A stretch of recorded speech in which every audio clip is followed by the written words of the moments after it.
Baby. Oh, everything's plugged in. The Xbox reset. Studio closures. Sorry, no studio closures. My bad. Sorry. No independence. And last but not least, the worst thing, layoffs. Let's go. Wake up, it's a brand new day. Crazy Lou's here, got something to say. Good morning, gamers, rise and shine.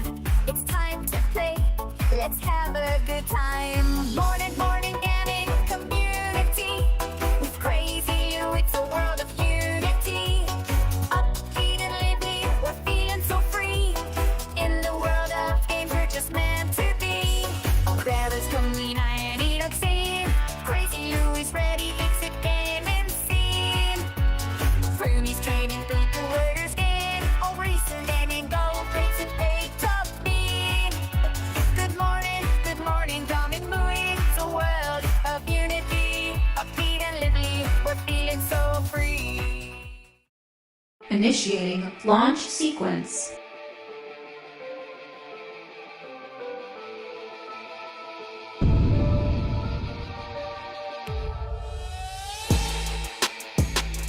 Let's begin. Good morning, everybody. Also tuning in, even the crazy one.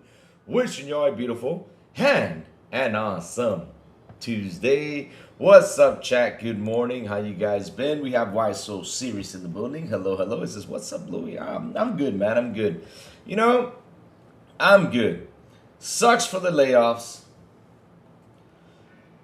A lot of students got hit, but that was bound to happen, my chat. That was bound to happen. I knew, Asha was going to go in there and clean house. And, yep, she did. Eric, what's up, man? Good morning. Yubei, good morning to you, sir. He says, seeing ponies now saying that MS is letting these studios become independent is even worse than being laid off because now they'll shut down rather than getting severance packages. Laugh out loud. Oh, so they now are moving the goalpost. Okay, sweet. Oh, they're moving the goalpost. Well, here's the funny part though. If they get shut down, it's because they let themselves shut down. This has nothing to do with Xbox anymore. So, sorry. No, not sorry. Those boys, good morning. Hi, more topic on Xbox and Sony never go away, and we'll talk about it. Crazily want on topic no matter what. Yeah, we gotta talk about it. We gotta talk about it, Laos boys. Frankly, at least it's better than the ABK topic because we literally lasted a year and a half talking about the damn ABK topic, which literally we became lawyers. We became what's it called? We became lawyers, star marketers. We became everything during that year. Shoot. Oh, man. Sad Lauren Bennett passed away. And great artist. Who's that, though? First time I hear that. If you listen to Ron Canton, she joined a group band called GRL. Listen to it. All right. Sweet. I'll check it out. Their stock went up because investors anticipate much higher profit margins as Sony rips everyone off with digital-only purchases that you can buy cheaper or physical anymore. We have some info about that, which I've been talking about for the past 3 or 4 days, but it's going to be a short topic because seriously, oh my God. I know it's a hot topic, but yeah. But yeah, it's Taco Tuesday today. Let's go. Of course, we gotta, Taco Tuesday, man. We gotta eat them tacos. They're half off. Yeah, Yubei. What's up? Everybody say, what's up to Yubei? Gogo Po, good morning. E-Rex, good morning. How you doing? He said, let's see what Google Post says. They have to work instead of collecting severance. Yep. Look at the reactions on the Xbox layoffs. It's shitty, but much less compared to all the rumors. Yep. The good thing, let me tell you something, chat. The good thing about all this is that media fucking failed. That is the good thing about all this. Media failed. Media fucked up. They did. They failed. They're still trying to look for the win, and now we're at the point that we're like, we don't care if you look for a win or not. Fuck you. That's at the point we are at. And this is what happens when you go out there and spread a lot of crap instead of waiting for the things to actually happen. Damn.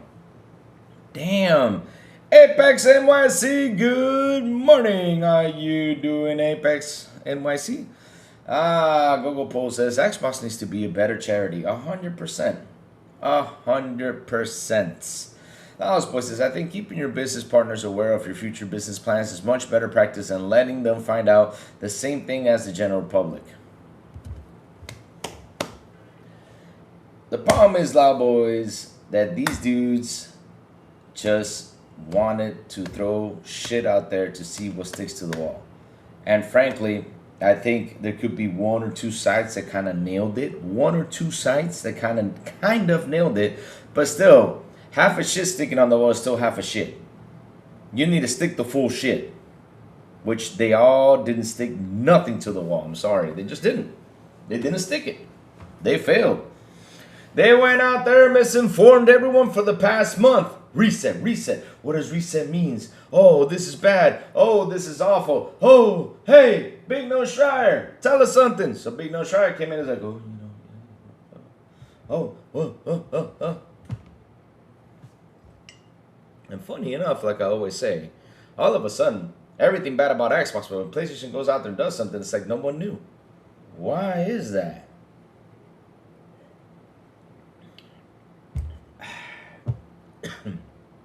Why is that? Oh, Chad, I forgot to tell you. Guess who came up to my window yesterday with 3 other Bobbies? Mr. Bobby came to my window and he came by with his friends. He ganged up on me yesterday on my window. And they shit on my window. Yeah, I forgot to tell you guys that Bobby came by. Bobby did. Yep. So, chat, let's start the show. We got a couple things we got to tackle. We got a couple things we got to talk about because, hell, I'm loving every minute of it. Because everybody's out there, talking BS, misspreading information, things she did not say, things that I'm like, okay, But first things first, we're going to read out loud again, just to read it more calmly, read it more calmly, whatever went down when it came to the newsletter that was out there, because I want to reread it again and go through it little by little, since I couldn't do it because yesterday I had Joey hopping in, so we had to go through it, read it a little bit fast, and there were some things I was like, I missed on it. So let me go grab that really quick, my chat, my beautiful and awesome chats. So yesterday, we have Xbox come out and start its reset process. Oh, shoot. Okay, here it is. Okay, perfect. So, yes, it came by to do its reset process. And to be honest, though, the way things were pitched out there, the way things were thrown out there, the way things were set out there, right, through the whole month, I thought it was worse. I'm being honest with you. I thought it was going to be worse because of everything that was set out there. But deep inside me, I was saying, because it started to throw in pretty much every studio that ever existed. And I'm like, okay, you guys are just messing up. So, waiting for Matt to read the Sony email. So it says here, team, we are beginning the most significant restructure in Xbox history. Sweet. After careful consideration, I made the difficult decision to reduce our team by approximately 3,200 throughout FY27. This would include approximately 1,600 role eliminations today. So basically, she's eliminating half right now, and then comes the other half. And in addition, 4 studios will leave Xbox to new management. Nice. This was actually a really good gesture, because at the end of the day, though, shoot. Let me keep on reading. I recognize that a year-long restructuring creates additional challenges. Unfortunately, it's not possible to make all the necessary changes in a single day, and I wanted to be direct about the scale. Good. I know this is painful. These changes will directly affect people who have poured their creativity into building Xbox. Many joined us through acquisitions, while others were recruited here. sought us out because they loved this industry and loved Xbox. Today's decisions do not reflect their talent or dedication. So, our business is not healthy. We are operating margins that are 3 minus 10x lower than comparable platform and publishing business. We enter Gen 9 with a smaller install base and a high cost structure. To grow, we bet on Game Pass, multi-platform, broader portfolio of content. While the business have created meaningful value, they did not grow at the pace we expected. As that happened, our core business weakened and we added more teams, more events, and more time, hoping for a better outcome. This is where, yeah, I'm just reading through it again, Laos boys, because I'm going to dissect it now, because the thing is, we have to always start with the beginning of how things started, even though we covered this yesterday a little bit. We talked a lot of things, but more news came by it, and I want to read it so I can, for the people, who have not subbed to the channel, because this is the main topic. Yesterday's topic was something else, So this was breaking news yesterday. I just want to read through it and, catch up through some things though. So, more investment and more time, hoping for the better outcome. And now the industry is facing the most severe hardware crisis in its history. We must reset Xbox. So, this is where things went through hell. Right here. As that happened, our core business weakened and we added more teams, more investment, more time, hoping for a better outcome, which it did not happen. So if things were already bad, instead of you going out there and spending money to add more people in there, try to fix this thing and everything, you should have started from the beginning, fix where the problem was, and then continue on forward instead of hiring all these teams and everything in here like they did. They went nuts. So, first, we will reset our content portfolio. Since 2018, we have aggressively expanded our studio portfolio while the number of games created each month across the industry now outpaces the last 10 years combined. We now find ourselves competing not only with the largest publishers, but also with the smaller independent studios. It is neither possible nor desirable to own every great independent studio. Good. I'm happy you're in that train of thoughts. No joke. I know some people wanted Xbox to go purchases. I'm like, stop. We don't need any more of this. We don't. I mean, bro, we don't need this. I'm glad she's looking at this and saying we don't need to have everything in here. Thank God. We have also learned that we are not the best home for every type of studio. Sweet. In a typical year, we lost 64 cents for a dollar we invested. As we reset Xbox, we will help independent creators succeed by providing open development tools and audiences to realize their vision. Okay, so Compulsion Games and Double Fine Productions will return to management and transition to independent studios with their IP catalog and runway for next games. Wow.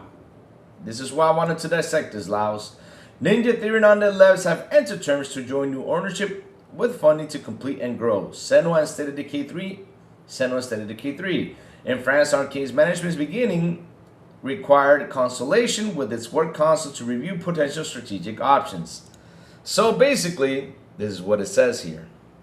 Because I'm sitting here like, wow, this is insane. So they will return into management with their IP, catalog, and runway for the next games. Runway, you know what that means though? Yep. Oh my God.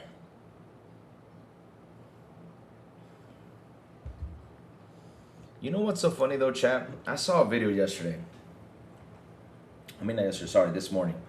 I saw a video this morning on something that Laura Fry, even though I don't like that much Laura Fry. I don't like her that much, even though she was part of Xbox, but I just don't like her that much. In that point of the video, on how Double Fine literally pitched an idea just to do something, and Xbox wrote, they said, okay, go ahead and do it. And that was Keeper. I was like, shit. And I'll show you that video later on. I'll show you that little piece of the video later on, which you're going to see her be like, whoa. And so these guys that were literally almost gone, when I mean almost gone, before they got picked up and bought, because of the problems they went through, the financial stress and everything they went through, Now they're running away with probably a better studio, better workplace and everything. Wow.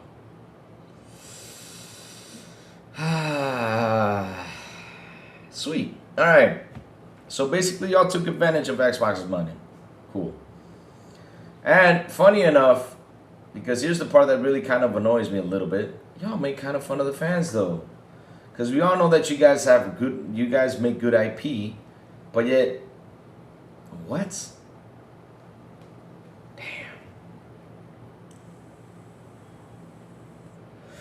We are also making reductions across the units, in some cases shifting investments to focus on higher priority projects. These changes vary in sizes across Activision, Bethesda, Cinemax, Blizzard King, Mojang, and Xbox Game Studios. None of our first-party publicly announced games or projects are being canceled as part of these reductions. Sweet. In addition, Mojang and King will report directly to me. These studios have increasingly become platforms and are our largest by monthly active players. They bring critical geographic, demographic, and differentiation to Xbox. Good. I'm glad that she's doing this. And I'm glad she's fixing the whole management situation, because that's something I really, really want to jump into. We're going to go right there. Second, we will reset our platform. We know that great technology gets better when it gets simpler, not bigger.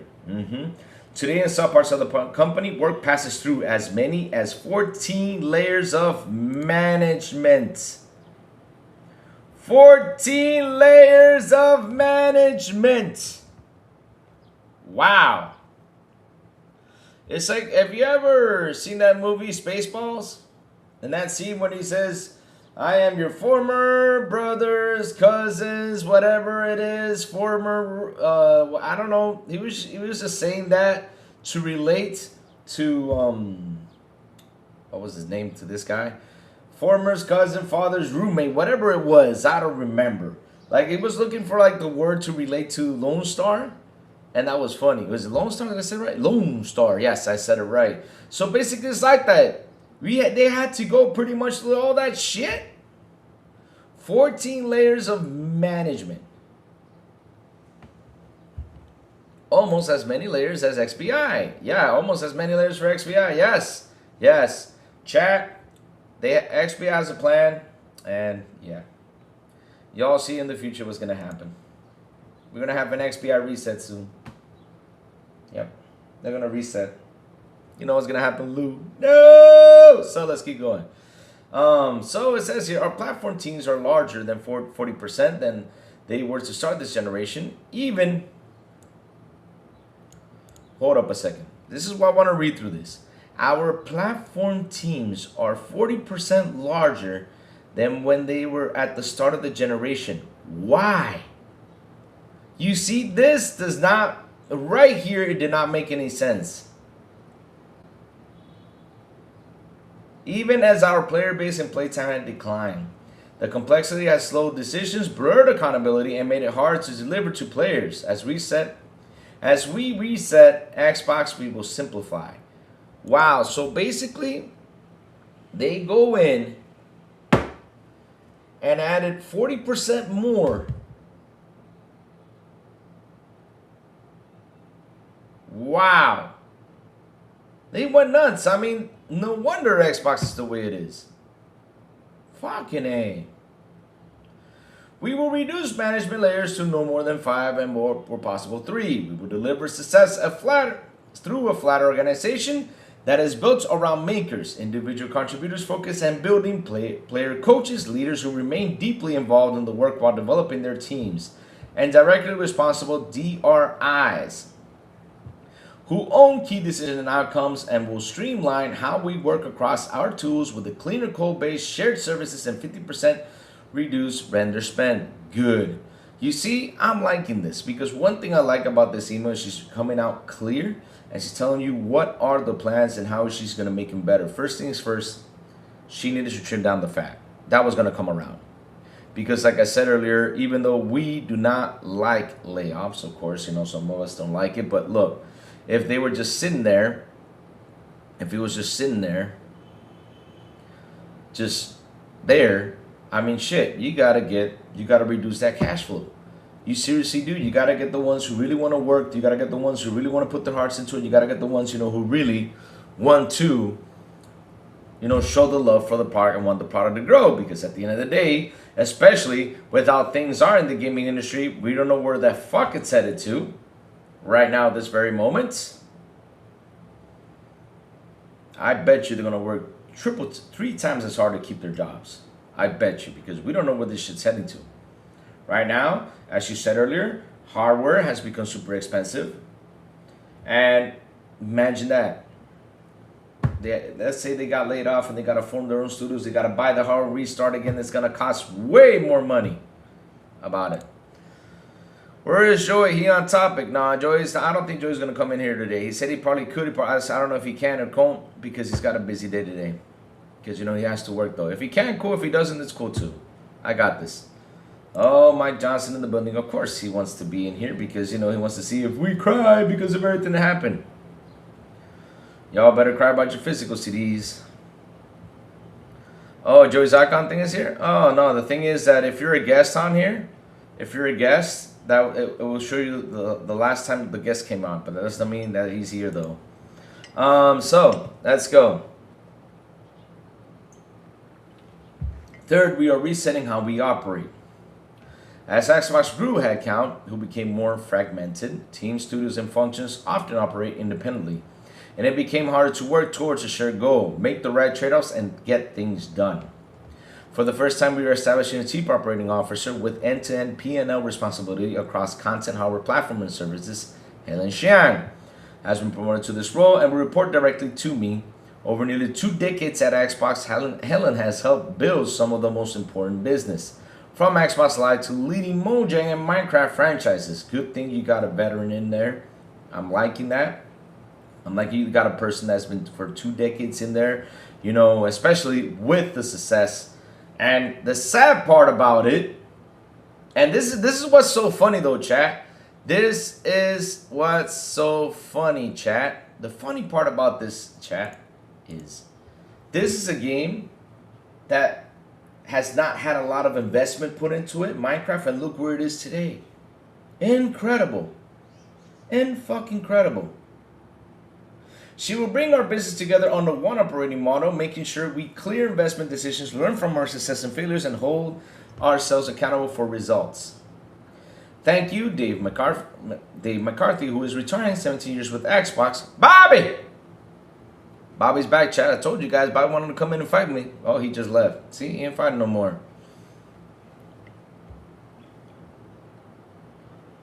All right, let's see. Just reported at Louis Air Interactive set to close Istanbul studio due to Project Fantasy, Xbox funding being cut, in addition to layoffs. Yep. Bow Chap, Sinceres, I gotta beat the pick with you, man. I gotta beat the pick with you. Sinceres, I'm glad you're here. You got me watching From. Now I'm addicted to damn From. Damn it, Sinceres. Damn it. Now I'm watching From. So, let's keep it going. Oh, man. In building the platform that millions of players rely on every day, and it has been a trusted partner through many of the biggest moments in Xbox history. We wish him all the best.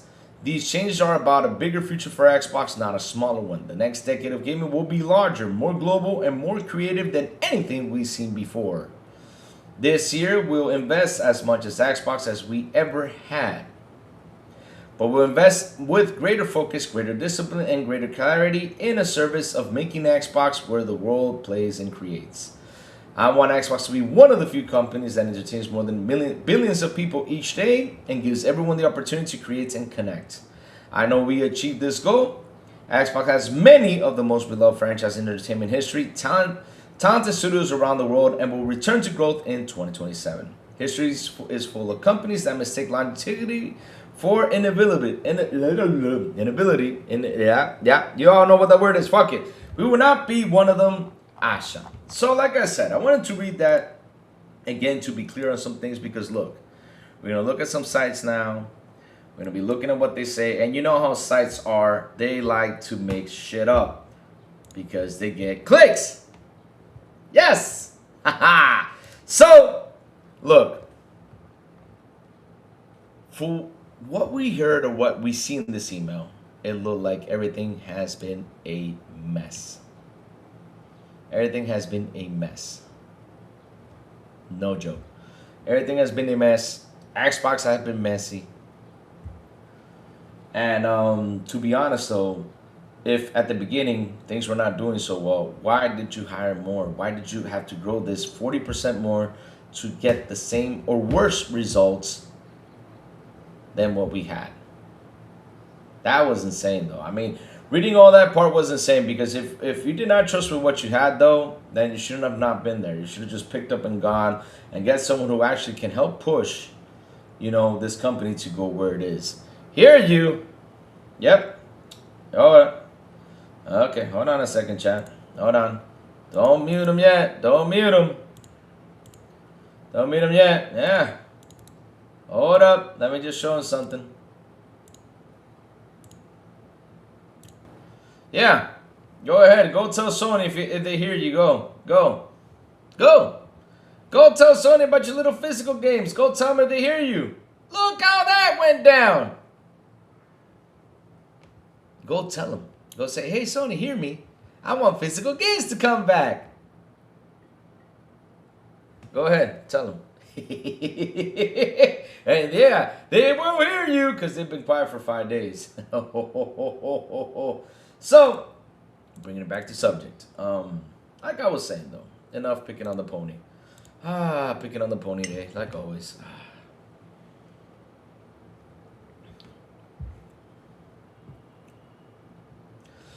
Louis, can we circle back to Ash's comments about Mojang and King reporting directly to her? They are big money makers. What do you suppose she's looking to do with them? Well, here's the thing, though. Mojang and King have expanded literally a lot. So, one key thing is she could probably make a couple cool little small mobile games she could probably make, for us to enjoy. That some of us, I'm not saying that they should focus on making mobile games. I'm just saying that they should get 1 or 2 little mobile games to throw out there. So people can be happy, so they can play the games and everything, because I'll be honest with you, I do play some mobile games once in a while. That probably is something that she's looking at to make like a game to be cooler or better, something, or trying to find a way to make to try to expand the brand, more into mobile too, because I mean that's what they've been doing for like the last 10 years to try to expand our ecosystem, which is a good thing. And with Mojang, though, we already know where Mojang is. I mean, fuck. You can literally take a shit in the bathroom and look on the floor and Minecraft is right there. I'm not kidding you. Minecraft is everywhere. Minecraft is in every corner. And not only that, Minecraft is close to beating Tetris as the most sold game. No joke. Shoot, Minecraft, I think Minecraft is king out there right now, isn't it? #1 game sold in all video game history, I think it is. So yeah, and not only that, and the funny thing is, they have not invested a lot into Minecraft as they should have. And look at it. Holy shit. Ubay says, Louis has a wild bathroom. Ubay, listen, when we were kids, and we watched some movies and TVs and stuff like that, them cool movies, you saw this dude sitting in the bathroom, you saw him, they had the TV, they had a phone to pick up. I mean, we always wanted to have a little TV in our bathroom, though. Don't get me started. And now we got it, though. We got it right here on the cell phone, our little TVs. But that's what I mean, though. Like, everywhere you look, Mojang is everywhere. So, fuck. Why not? Minecraft is 120 million copies behind Tetris. So that's so close. Wow. Wow, that is so close. Even though, you look at it like, wow, that's 120 million copies, but they should have already been past Tetris. Because that is such a big IP. Sad has not gone through there. Thumb, are you bored?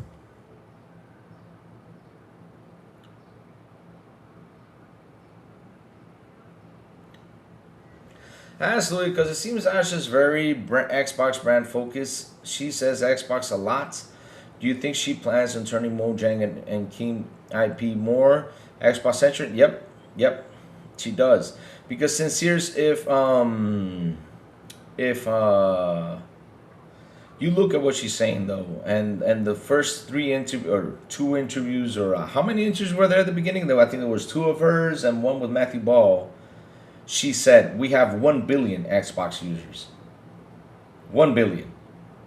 So when she said that, it's not only Xbox from Xbox itself, because shit, if we have 1 billion consoles out there, I'd be like, Xbox, what's going on over there? I mean, you hiding something from us? No. She means in general, though. She means by mobile. She means by PC. She means by all these stores out there that they have, and she literally calls them Xbox. She's not separating none of them. She's not saying, oh, King, Activision. No. She means Xbox itself. Because that was something I really was kind of annoyed. I was like, wait a minute. Why do you guys always separate Activision from Xbox? Xbox owns Activision. Like every year when you see like the numbers come in, everybody will say, whoa, Activision made this much and Xbox only made this much. I'm like, bro, the first time is cool, but the second time, it's all together. You can't separate anymore because Xbox owns them. But they kept on separating it because not only that, Xbox did the same thing. Xbox says, well, we have our own thing. We have also Bethesda and we have this. Bro, it's all together now. It's Xbox, period. Stop confusing people out there. Because there's still people who, I bet you, man, I bet you a penny that there's still people out there who believe that Activision is still out there alone, that did not get picked up by Microsoft. And I bet you even Bethesda. So that's why you got to call everything Xbox, period. Because, hey, it's part of Xbox. So, let's keep it going. Like I said, this is what's happening. And another thing, though, we saw is that a lot of studios got layoffs, though.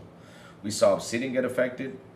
Software lost half of its development team. I was like, okay.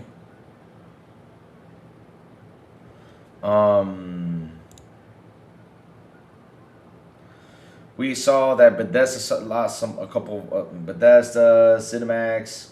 In general, we saw that a lot of people, were laid off. And look, layoffs are bad. 100%. Layoffs are bad. But as she said, it grew 40%. That's a lot. I'm sorry. 40% is a lot, though. Didn't they separate out ABK when they said 3% accountability margin? I think they did, though. I think they did.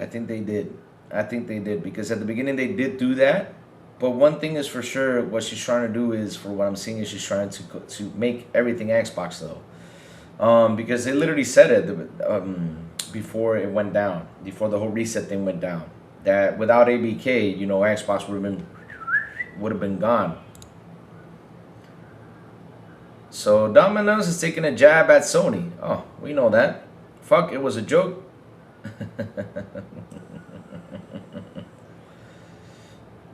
I'm not mad, but I wonder if anyone of our team might get tanked the game a little over what DJ did, getting red card overturned. Oh, you guys are talking football. All right. I was like, what? Oh, so USA, 4-1. That I think it's a loss. Oh yeah, USA lost big time yesterday. If it was the USA game. Yeah, I'm not. Oh, the thing is, Yubei, I think you're confused though, because in Europe, football is football, and in the United States, football is soccer, while football for you guys is football, American football. So yes, but yeah, it's a confusion with the name. I don't know why they called it soccer. I don't know why they switched it. It's a weird thing though. Now that they are leaning out, makes sense. What do you mean by that, Mr. Big Plume? Anyone who thinks Xbox supports physical media is delusional and living under a rock. True or false? Laos boys, the difference is, I always said this, and I said this yesterday. Xbox prepared us for this. PlayStation has not. So, one thing I said yesterday was that last year, right, on December, 24 of the year 2024, we heard that LG was not going to be making any more Blu-ray players. And then in January, Sony came out with a report and said, you know, they were going to quit producing, what's it called, CD, a Blu-ray disc for consumers. So that was last year, but that was Sony, not PlayStation. Sony, PlayStation should have come out and said something. They should have said something, but which they did not. What they did was they literally threw it out there and said, okay, we're cutting this, and 2028, no more physical media. Yeah. So Plume saying is cutting, getting smaller. Yep, I agree with you. I mean, that's what you got to do. Soccer is a British word. Okay, I do not know, guys. I do not know. I got to sit down and read. Why is it called soccer, though? I got to sit down and read it. So, they're trimming down the fat, which is a good thing because that's how you survive, especially for something that 5 years ago, it grew 40% more, and with that 40% more, they couldn't get results in. Shit, that's not good. That's not a good number. It's like me, if I sit down at my company right now and hire 100 people more than what I have and still getting the same result, I got to do something. I got to clean house. I got to lay off a bunch of people, and I got to keep the ones who really want to work and get things done. And that's what happened when Asha came in. Asha came in. She opened the book. She saw everything. She said, okay, let's see what's going on. Okay, boom, boom, boom, boom, boom. And right then there she said, all right, Undead Labs, you guys have been working for so long. Okay, we need a faster, quicker development team. Let's go. Here you go. Have a good day. What's it called? Tim Schafer's team. Is it Tim Schafer? I don't know if I forgot the name of this. Am I saying it right? Tim Schafer? I don't know. I always get people confused, though, because he looks like that dude from God of War. Shoot. Oh, that's David Jaffe. So, yeah, I said it right. Tim Schafer's team, Double Fine. All right? So, Double Fine. What have you given us in the last 7 years? This and this?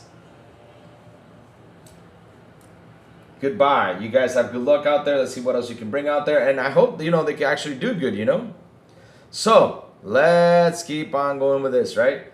Then the other ones, Ninja Theory, goodbye. Because that Hellblade, after, what did we get? Bleeding Edge and now Hellblade? 7-hour Hellblade? After all these years we built this studio, you guys are making money with this studio too? Goodbye. Here, run away with everything you're done. Here's your IP. Have a good day. And Plume makes a good point, and he says a lot of these companies are still inflated from the COVID hiring sprees. Yep, they went nuts with that. They did. They went nuts. IO is far too great and talented to studio to let others steer their projects for them. Laos, the thing is, right now, everybody's looking for someone to get money invested into because video games are not that invested as it was before. People are scared to invest in video games now. If you remember the other day, Tom Henderson did a showcase, which I did not watch it. Cool. But it did a showcase to show indie games that were being developed that they want to get investors in so they can invest money so they can deliver their game. What do you guys do now? What are you guys fighting about? ID Software laid off 50%. They will make games in a timely manner. I think they will, though. Look, I love id Software. I love it. I love id Software. And let me tell you something. When I read that news, I was like, But I gotta understand Asha's point. Because at the end of the day, though, they needed to trim down the fat. They needed to grab the people who really want to work in there. They needed to grab the people who really want to push things out there and focus with what they have. Because how Plume said, a lot of these companies are still inflated from the COVID hiring space. They went nuts. Because look, during 2020, video games became huge. What I mean by huge, though, is because they became huge because all of us were at home playing games and enjoying it. And there was some people out there who, they bought a console just to entertain themselves, but they are not console fans as we are and as we grew up. As soon as the doors opened, they left the consoles and whoop, went outside. They probably sold those consoles because now they had more things to do. And yes, layoffs are happening everywhere. That is true. And it's going to keep on happening. What's up, Rating? How you doing, man? Good morning. Games I was playing Undead Labs and was the only one putting up new updates and new content. Sweet. That's good, John Banzami. That's good. And listen, I'm not saying that State of Decay is a bad development team. It's good, you know. The id, one of the worst things about yesterday. I agree, though. I'm pretty like, they laid out 50% of the team, but again, at least they're keeping the team in there. Not the team, the development team, what's it called? How the other half of the team in there, and they're keeping it alive. I'm actually happy about that. But sad that they laid off half the team because they are a hell of a good team right there. But, oof, it's crazy.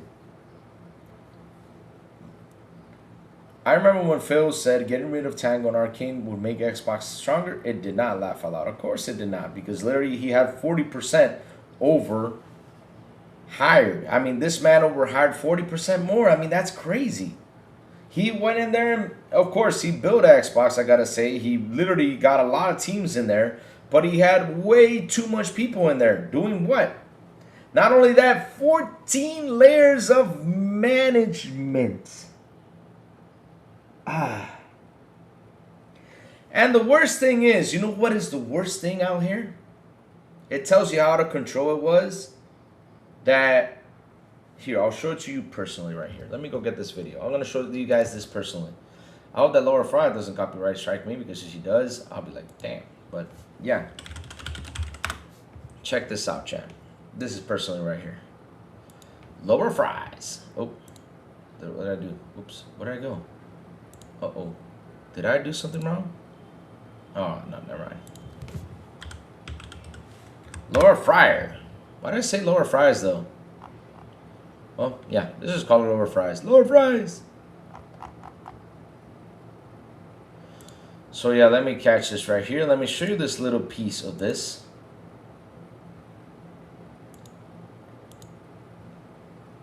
So, here. Let me grab this little piece of the video, show it to you guys real quick, and post it.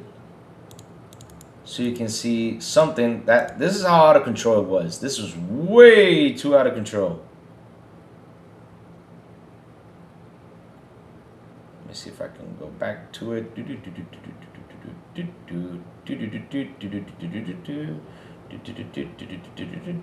All right.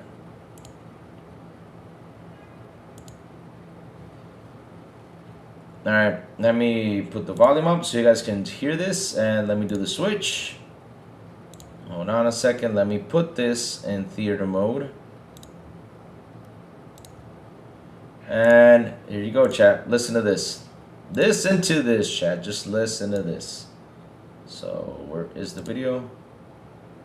Play. Have the hard conversation about realistic expectations and scoping the project accordingly. You know, he's just like, what's the most unpitchable idea that I could present to Microsoft, who's stuck with us, and see if they approve it? And it did, and so we're just like, okay. You see, what is the most unpitchable idea? And Microsoft approved, when I saw that, I said, whoa. And then they approved it, and guess what game that was that? It was Keeper. So you guys pitched them an idea knowing that they were desperate.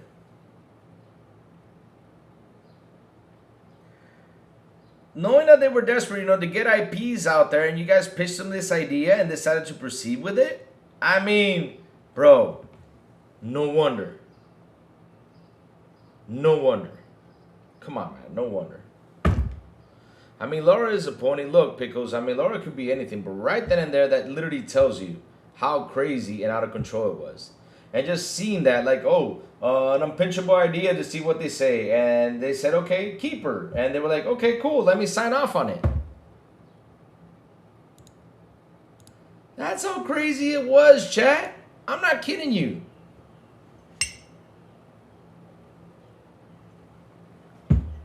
So Double Fine, bye-bye. That's another one I need to go. And here's another thing, though. To purposely try to sabotage the studio. That woman should be sued to purposely try to sabotage the studio? Which studio, though? I'm lost here. I'm lost. Because the thing is, though, the one who says it, though, is now Kao Takamoto, lead producer. This also sounds like the devs took advantage of Phil's creative freedom. Exactly. There you go, Plume. Also, Keeper was awesome. No, I'm not saying it's a bad game, but it's not a title that's going to grab a whole thing. You know what would have been better, Plume? Brutal Legends 2. If Brutal Legends 2 would have come out, that would have been a huge bang right there. That would have been a huge bang. If Brutal Legends, because people were asking for Brutal Legends. They were asking for, we need a Brutal Legends 2. Keeper. She was a lead. She works in Double Fine.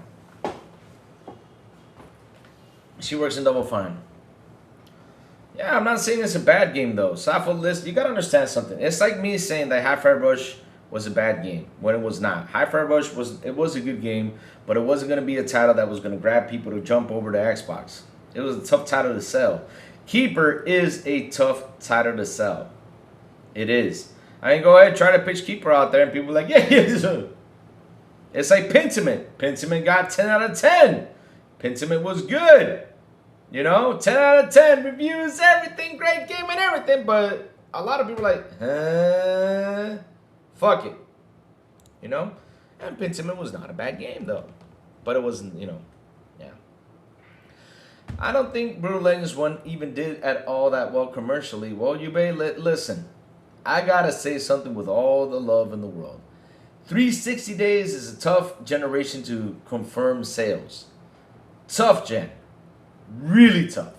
Because 360 days, we don't know what we've been doing in 360 days. If not, ask Farq, who'll tell you what he was doing.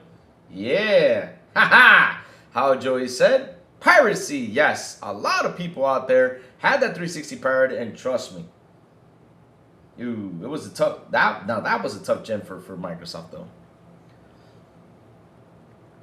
Apparently, Double Fine was making a bigger game too. I hope it's Brutal Legends or Psychonauts 3. I hope so too. I hope so too. I hope so too. Because yeah, that was the thing though. They had these two small games to just throw out there, which again, they were all right. But the thing is, after you see that video of that person saying what she said in that video, like, oh, let's put an idea out there just to pitch it, and Microsoft signed off on it, and then they proceeded to do it. Come on, man. Dan Lazaro, 1435 with the $2 super. He says, as a dev, if you have her attitude, you should be fired. No, the attitude was that they went in there and pitched the idea and said, okay, let's do this. Of course, it sold 1.4 million copies, but eBay back in the day, 1.4 million copies, it was a success. Nowadays, it's not that much of a success, though. But back in the day, it was a success, though. But I know they could have sold more, but you know, hey, you know what we were doing, though? Hey, I mean, that Xbox, though, was, yeah, let's go in. Okay, now, pop that CD burner in. Let's burn that game in there. Woohoo! Let's go and play some game. And after that, you ejected, whoop, popped it in the console, and you had your fun.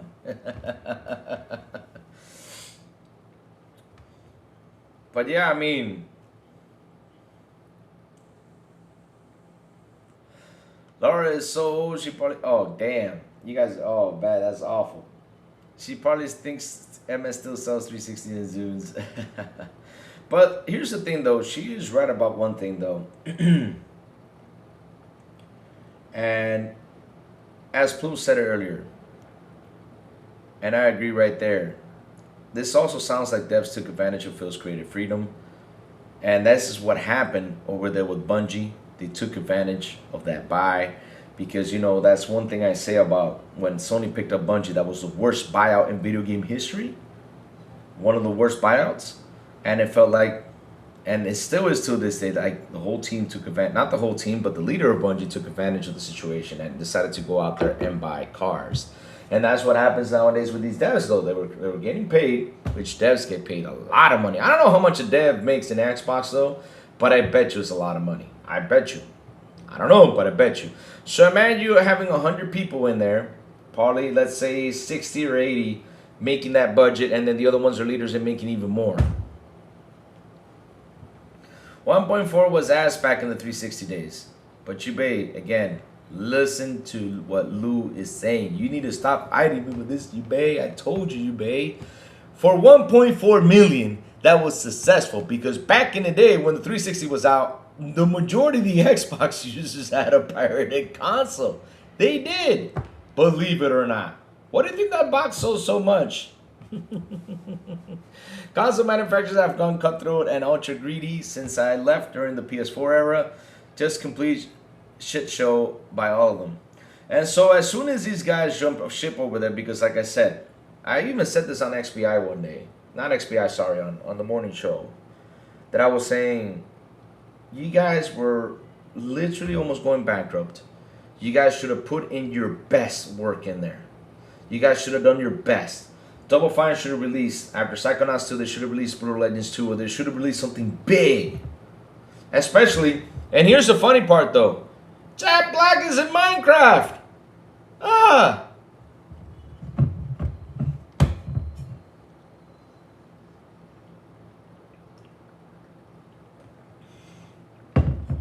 You should have done something, you know, should have done something big.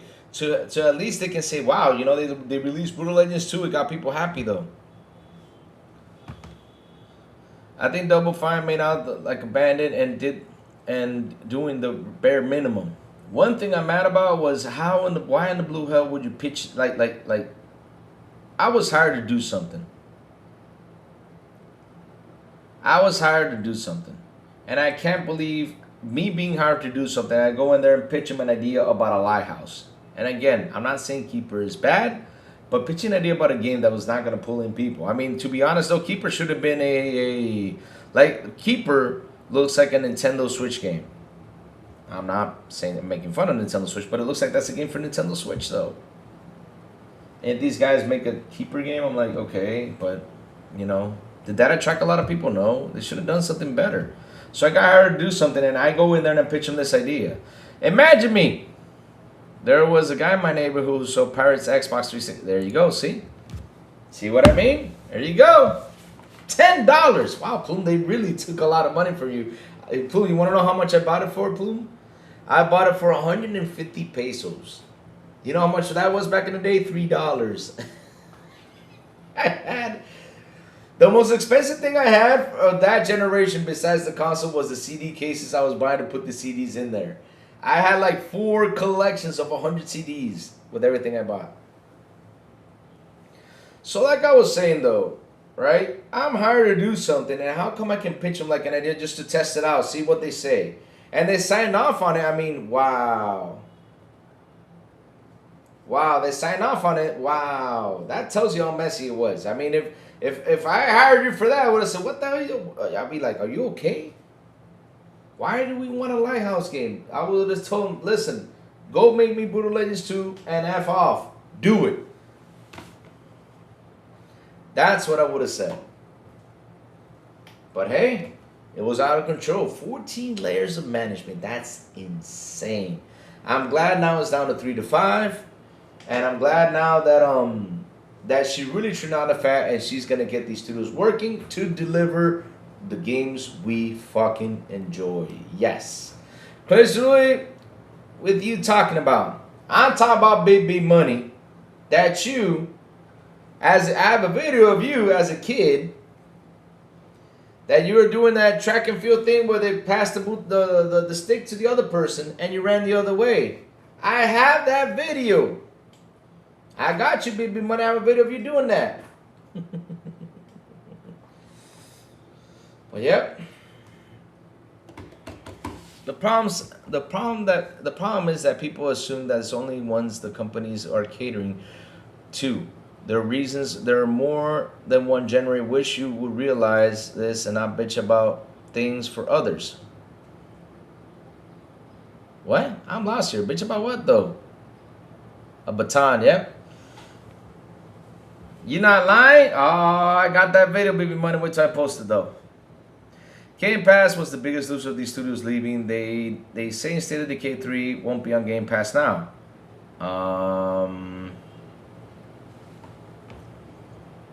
But how is that a problem though?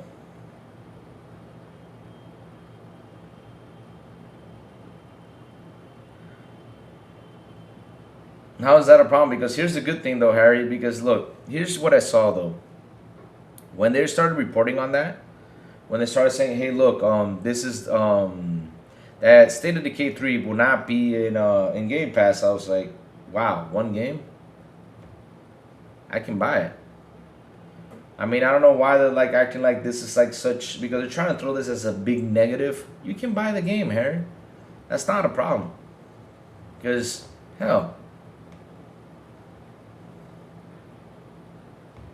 it is what it is. Night of Cypher, member for 15 months. Thank you for that. Night of Cypher says tech sector is going to be a skeleton soon. Cannibals. Yep. They're killing the tech sector.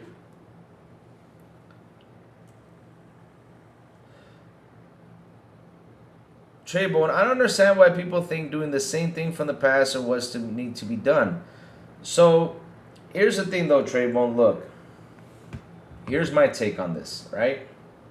I don't mind if they put out good new ideas out there. I do not mind that though. But your new idea better be something that's good, right? Keeper was not like. Here's the funny part: when you hear that dev say what they say, right there in that very moment, because in that video she says it.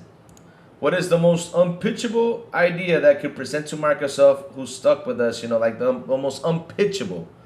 Like they did it like in a joking way, to see if they sign off on it, and they signed off on it. It's not like they were there like. How can I explain this in a simpler, in an easier way though? Like, it's like this, right? I had no idea for a game, and I just like wanted to test the fields, because they were just testing the fields right there. It's not like this was a big passion project for them. They just wanted to test the fields out there, right? So they were like, okay, what is like, okay, hey Tim, hey yo, what is like the most unpitchable idea you can plan over there? See they sign off on it. Well, let's do a thing about a lighthouse. Okay, hey Microsoft, I want to do a game about a lighthouse. Okay, sign off on it. You're like, huh? That was an awful idea to pitch though. Apex NYC with the $10 super. We have an idea for a game. You're a hammer and your enemies are nails. We call it Knock on Wood. Double Fine. That was basically kind of that idea though that they pitched in. So my problem is, if you're going to have an idea out there, I mean, you better bring up something cool. I mean, they should have had another big idea to throw in there. But not about a lighthouse though. And I'm not saying Keeper is bad though. I'm saying Keeper is a good game. I'm just saying that was not an idea to throw in there and to attract people. And out of the 7 years that were in there, they came up with 3 games. And one was Psychonauts 2, what everybody enjoyed. And the other 2, you're like, huh? Because look, I play Kiln. I have fun with Kiln. But it's not a game I would tell everybody, hey, go buy an Xbox to play Kiln. They're like, what? And I'm just saying an idea for Brutal Legends 2, because Brutal Legends 2 was a game that a lot of people were talking about, that they wish they could come back as soon as Double Fine was picked up. They were literally saying that. I wish they can go in here and make they can make a they can make Brutal Legends 2. That was the first idea that they came up when I heard a lot of stuff. When Double Fine got picked up, a lot of people were throwing out their Brutal Legends 2. They want to see that come. A lot did. No joke, they did. And to be honest, though, if they would have brought that back, it would have been good. But I hope you understand where I come from what I'm saying, though, like that idea that came in there. Like, for example, look at Pentiment, though. Pentiment was the best review game of that year, I think. And it didn't do nothing. It didn't do nothing. There's a lot of great games with great reviews out there that got all that stuff, just didn't pull people in. And we do not know how much money was put into Pentiment though. Now they can make Brutal Legends 2. I don't know. I mean, they're probably going to make another big game. I don't know which one it is. They're probably going to bring back or Psychonauts, or I don't know what they're going to focus on. But now, since they're out there, now they don't got a company to say, oh, here's your money, do your game. Now they got to seriously sit down and think, what is the next idea they're going to pitch? Because now they know they cannot go out there and put out, because I bet you, and this is me saying it loud and clear, I bet you they're not going to make a Kiln, and they're not going to make a Keeper in a long, long time.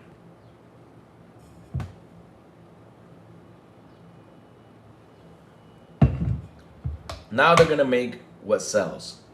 Watch this. I'm telling you this.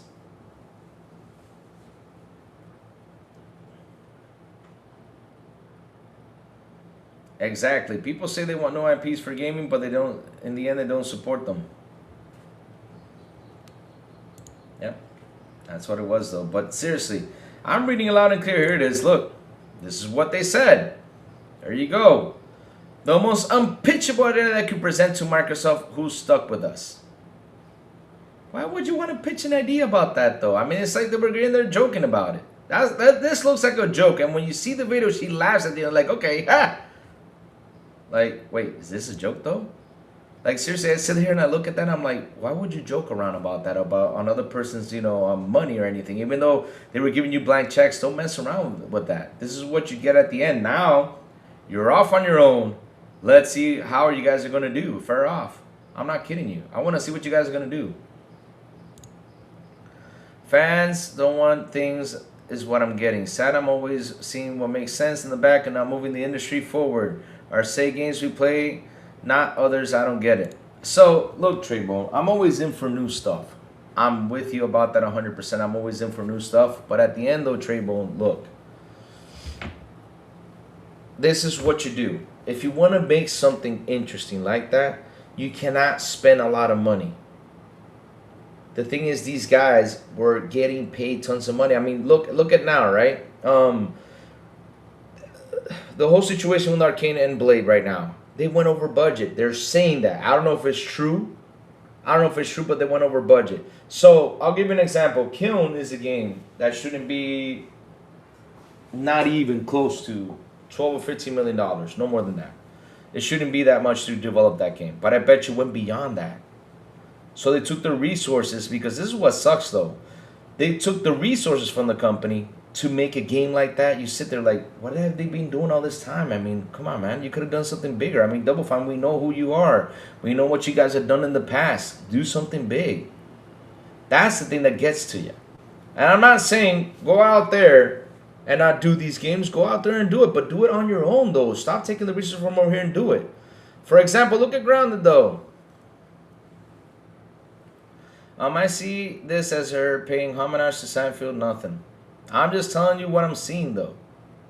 Sup, Louie? What's the pony cook today? They just are coming in here to say, hear you. But look, like I said, though, Kiln is that type of budget, and it's an indie game. You should have just grabbed a team and just done it by the other side, like, you know, how Grounded was. And look at Grounded. Look how much Grounded grew. Grounded was an amazing game, though.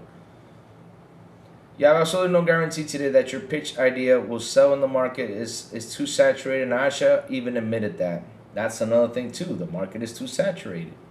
That's another thing, though. It's way too saturated. So I got a question, though, and let's be honest about this. Do you think Double Fine on its own would have developed Kiln and Keeper on its own without having support from Microsoft? Would you think they would have done that? I bet you 5 cents they wouldn't. That's the thing, though. Ponies want to direct. You absolutely no guarantee. Let me see. Ponies want to direct attention of Xbox, even layoffs, even though everyone's still mad about Sony killing physical. I'll be honest though. Did you see the Audibles dev that got let out shut on Xbox? Oh, I was gonna bring that up right now, my friend, because this is another thing though. This is another thing that I saw that, and that was thanks to my bro Will the Broke Boy Lewis, who brought that in. And wow.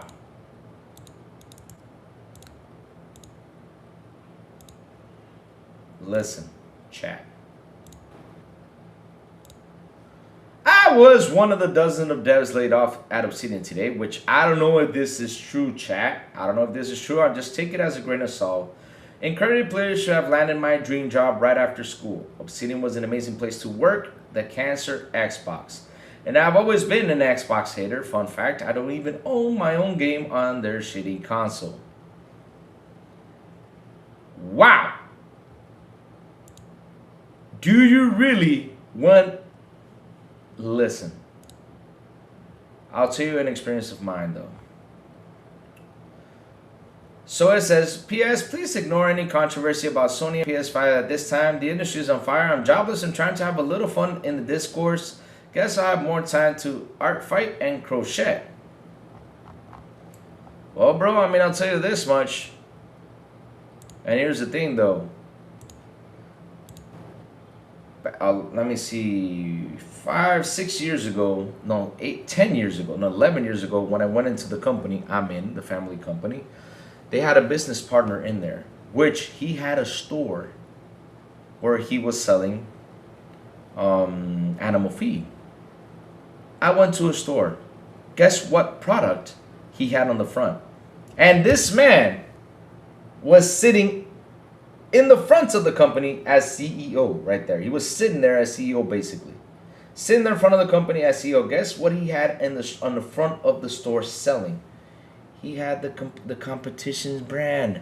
Our brand was sitting in the back of his store. You know what Crazy Louie did? I run him out of business. That was my revenge. I ran him out of business. That's what I did. I ran him out of business. See? Us CEOs are bastards sometimes, huh? Yeah. But I went in there and I said, okay, wait a minute. So, and here's the funny part, chat, what I'm about to say. Every month, he took the most expensive product. He took the most expensive product and he took 50 bags of those to his store. When I did the math, he was taking $3,000 worth of product for free. That the company I'm in made it for him. He took it for free. He signed it off and took it with him to sell in his store. So I ran him out of business. I said, okay, you know what? You're not taking that anymore. It's done. You're over. He got mad. He got furious. I said, that's not my problem. You're not taking it anymore because we can't do it anymore. I found the excuse. I slid my way through to find the excuse for him not to take it, and there it is. And purposely, I ran him out of business, which he had 3 stores, and he went down to 1. And that 1 is gone, too.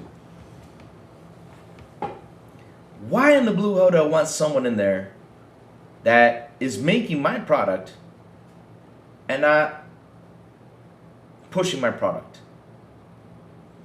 When I saw that, I was like, wow. So again, take that as a grain of salt. I don't know if he actually worked in there, but damn, that's terrible to have someone in there that hated that brand. Oh, it's fake? Okay, it's fake? Okay, good.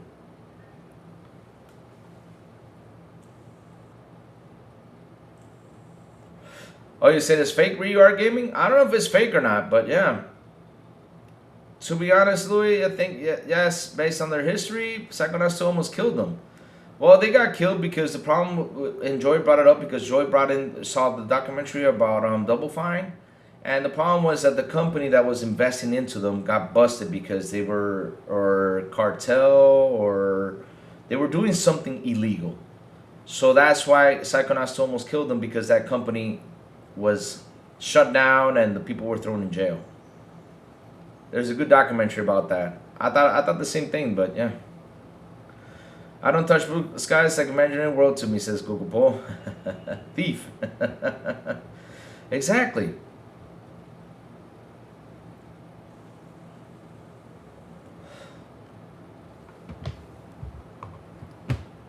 More and more people are canceling PS Plus, and I'm happy players finally seeing this agree. So, one thing that happened out there that I was amazed though. Louis Domino's UK is at it again. Just sent you a DM on Twitter. Good. Because here's the thing though. That's the funny thing though. With all this bad Xbox news that happened though, the funny thing is that I sat there and I read a comment and I was like, what? They were like, I mean, Xbox. They did not shut down any games to let studios become independent being sold. I mean, if Bluepoint, and they started to mention Bluepoint, I sat there and I saw it, I said, what? For the first time ever. For the first time ever. Ever. I see them grab some bad Xbox news, turn it into good, and take a jab at Sony. Oh my God, that was magical, chat. I mean, that's got to be magical, right there. That's how mad they are at Sony. And like I always say, with all the love in the world, I say this: the thing that's gonna kill PlayStation are its fans and the news media. And there you have it, chat. They're killing PlayStation themselves. Because look, I already brought this up to Thumb Thumb because he was mad earlier, but let me bring this up again. Let me bring this up again. Right here, right now. And switch the screen. So, remember what I said though about physical yesterday? Like, I wish, physical could stay around as long as it can, but I can't. No matter how much I talk about it, I cannot fight this because at the end of the day, I gotta fight literally almost 95% of the people around the world. Almost 95%. No joke. So, here we go. U.S. new physical video game software spending 12 months ending in May 2007 to 2026. So here you go. 2009, that shit skyrocket. But then 10, 11, 12, 13, 14, 15, 16, 17, 18, 19, 20. In 21, it kind of went up a little bit. In 22, and went down again. 23 went down, 24 went down, 25 went way down, and 26 went a teensy bit up. This is just in the US.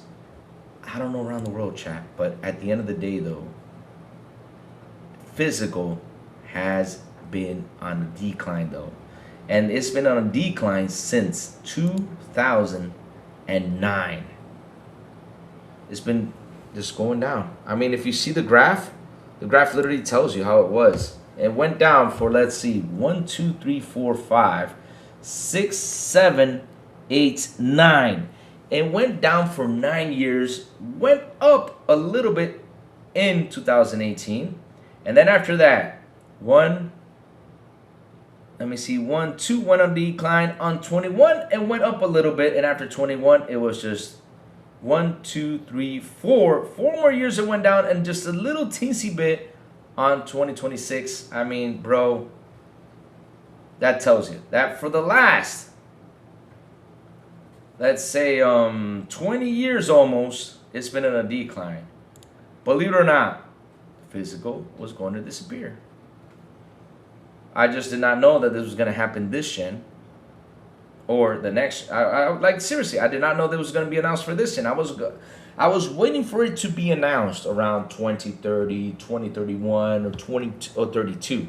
That was the years, my head was analyzing that they were going to announce this, that physical media was going to be gone. Because look, games nowadays, chat, right? Like I said it before, on the CD, you get or either half the game or 2/4 of the game, or you get a simple code in there and you put it into the Xbox or put it on your PS5. It sends the code over there and you get to download the full game. That's what I thought, like I said, that's what I was seeing. And I was telling everyone, look, physical media is not the same as it was 10 years ago, 15 years ago. No, it's not. No matter what, not all games get ported in there because these games are fucking huge. They're getting bigger by the minute. I mean, there isn't a CD out there that can hold on to all these Call of Duties put together. That would be like 6 or 8 discs. Or 10, probably. So, this was bound to happen, chat. And that's something we could not stop. We cannot stop it because, hey, this is just in video games. I wonder how the movie sector is. I think the movie sector is worse. The music probably is worse, too. It probably is. No, I'm not defending Sony, John Willex Booth. I'm not defending Sony because I'm going to go and tackle Sony for what they did, though, again. But this is a problem because you got to face 90% of the world. And in order to keep the company going to selling disc, you got to get a lot of people to jump in there and say, okay, keep it going. But it's going to be hard, though. But now what we got to fight about is this. This is something we have to fight about. Even though sales on physical have declined, even though people are not buying that much physical, we have to fight for digital rights. What I mean by digital rights is we have to have a store or we have to have a way to say, okay, I bought this game, okay, let me resell it, or I want to trade it in front of the game, let me get some money in there, you know, for whatever. We have to have a right to sell our digital content, to get it off there. Because look, I have 650 games. 650 games. Out of those 650 games, there are games in there that I will not replay again. I'm just not. I love them. I played them. I'm just like, nah, that's not a replayable game for me. I just want to get ahead and sell it.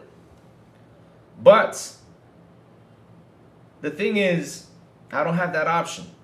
They got to give me a way for me to sell this. They have to give me that option. They have to find some. So now we got to fight for this digital movement, because at the end of the day, though, if we don't, it's just they're gonna keep on collecting, and then they decide to shut down the game. We're done. That's it. They had to give us an answer to that.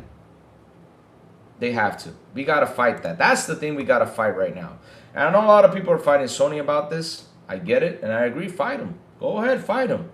But the thing is, it's going to be hard for you to win this, because Sony has already changed the factory outline. And I don't know if they're going to keep on doing it, chat. I don't know.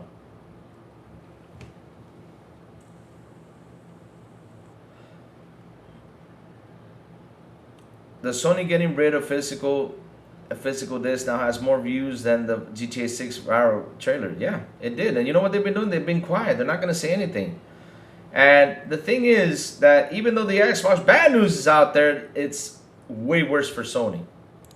And here comes another thing. And this is why I said I'm going to tackle Sony now on this, because I told you guys I'm in the mood of tackling today. It gets worse. Because look what the little good old Sony did with this.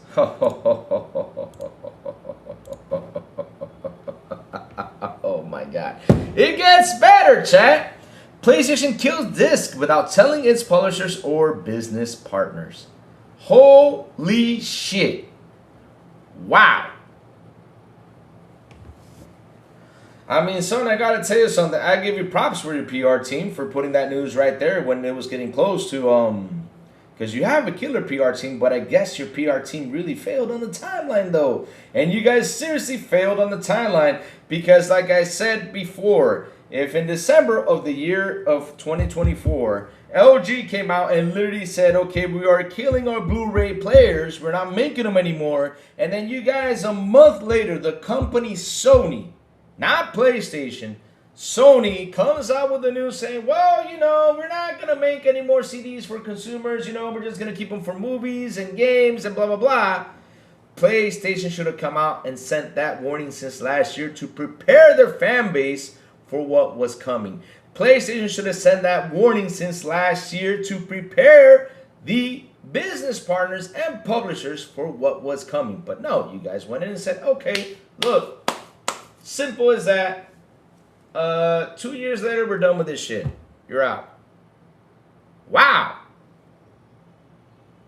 I know you guys were making 600,000 copies a day. I mean, not copies, Blu-rays a day. I know you guys were making that, because it was thrown out there and it was said you guys were making 600,000 copies. I mean, Blu-rays a day. I get it.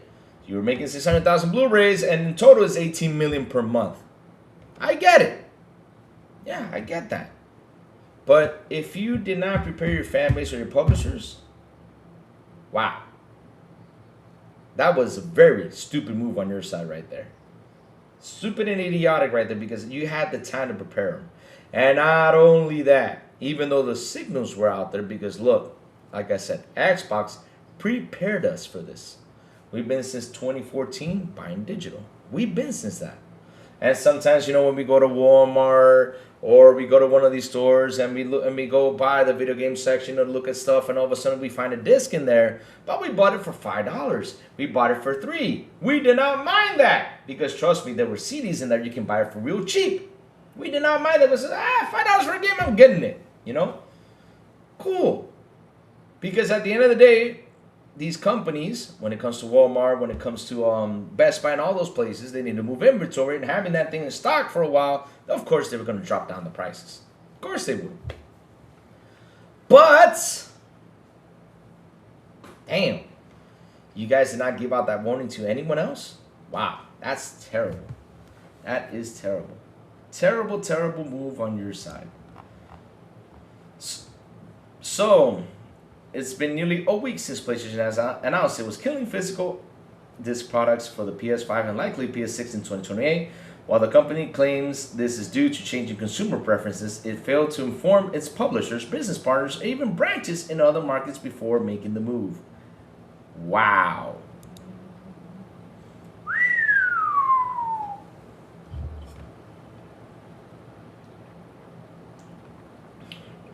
So chat, like always, take things with a grain of salt. Because look, it says here, sources familiar with the company. When I see those words, I'm like, yeah. Plan speaking to me on condition of anonymity, fearing retribution, have stated that PlayStation decision was an unilateral one. Publishers weren't kept in the loop, and neither were its business partners. I will have that as a grain of salt right there, because you know how it is, though. They're probably saying that because of the situation that's in. But the way they threw it out there, right? The way Sony published this, it's like they did not warn anyone. And they had the time to warn them. They did. But maybe they did warn them, maybe they did not. But still, though, as the way they told the fans, though, shit. Despite our seemingly close working relationship with PlayStation, we weren't informed this was happening, says one executive at a major AAA publisher. It's only hitting us that we may be out of jobs sooner rather than later. Wow. Sources say that secrecy extended to keeping regional offices but off the loop as well. So much so that PlayStation India operations, for example, were negotiating deals with local distributors and retailers to invest in and set up exclusive brick and mortar stores, with an eye having 100 of these in India by 2028. Wow. Why would we even work with PlayStation, let alone invest a couple of crores?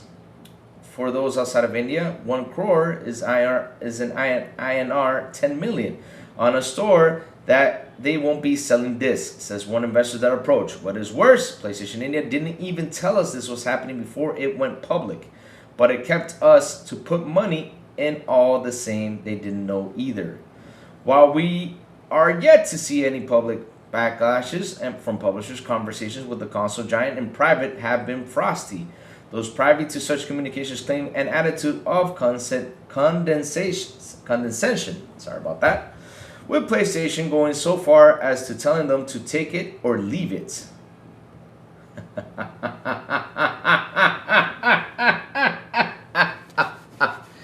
Wow!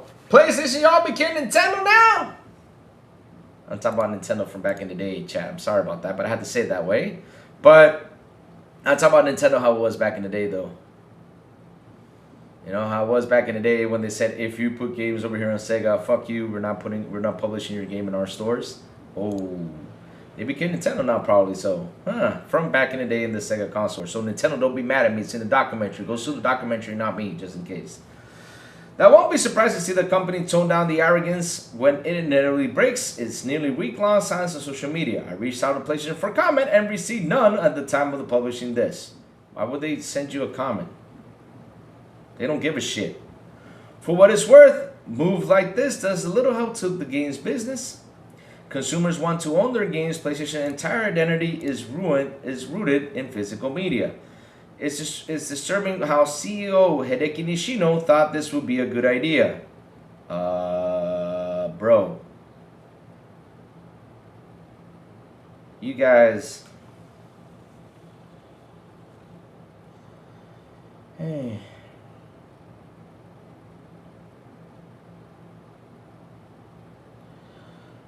Sometimes I sit here, you know, and even though this is PlayStation, though we're bashing, though, I just sometimes sit here and just put my hands on my head and just rub it. Listen, look. Hideki Nishino thought this would be a good idea. Why do you pinpoint on the Hideki Nishino? You guys need to understand something, and this is me just defending a little bit PlayStation, though. I'm just going to defend them just a little teensy bit on this. It's 95% of the consumer, 90% of the consumers buying digital. Now, the way they announced it, though, was a bad idea. I agree, though. But, hey, it did not prepare the fan base. That's their problem. Because, like I said, at least Xbox prepared us for what was coming. You guys didn't. You guys didn't care. You guys just went in there and threw in the axe and said, okay, we're done with this. Fuck you. That's the problem. Period. Nothing else. Nothing else. That is the main problem with this idea. They threw it in there with a hatch and just hacked and slashed and didn't care about what people think.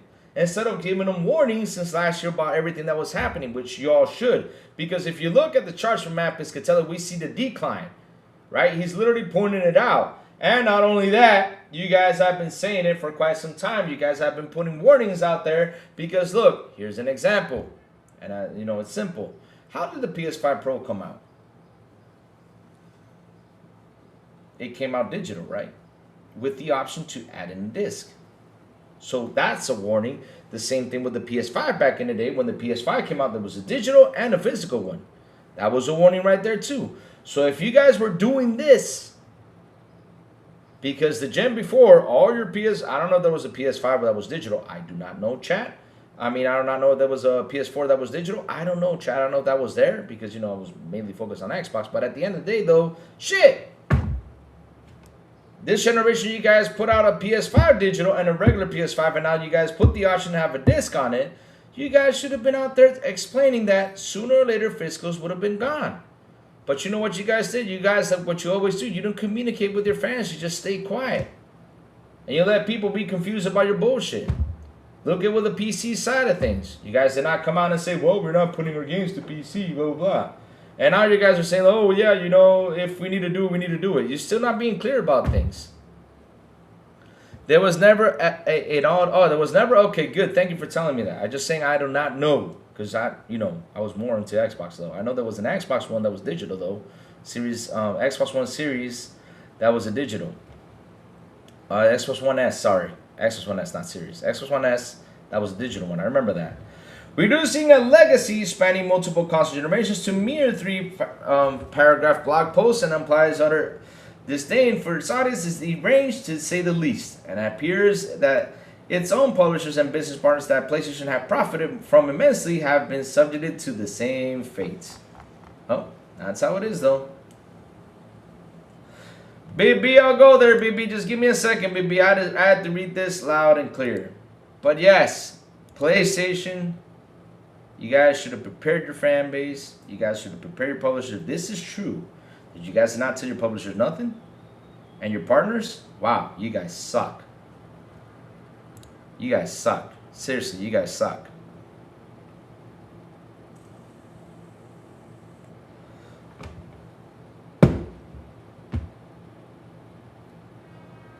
PlayStation wiping away all criticism with 30% cut they received from GTA 6.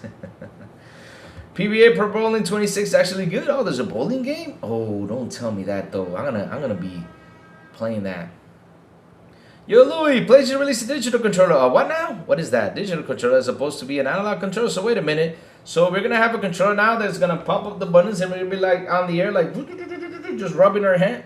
Pause. Playing with our hands in the air, like oh, let me turn around here. Oh, let me press the X here. How would that look like? Imagine you sitting on the screen and your controller is sitting right here, right in front of you, right, chat? It's gonna be sitting right here in front of you like this, and then the buttons come over here. You're gonna be like, okay, so you gotta grab the joystick with the thumbs and be like, yeah, okay, up, down, right. How will that look? Oh, press the button, press. PlayStation, look. Listen, PlayStation. I gotta see that digital controller, see what that is about. But look, PlayStation, look. Let me tell you something. Look, PlayStation. I know you like to make buttons hard. I get that. I know you like feces. I know you like Pisser Tech. I know you like all that stuff. But stop being all this weird. Who in the hell want a digital controller, though? What the hell is wrong with you? Shoot.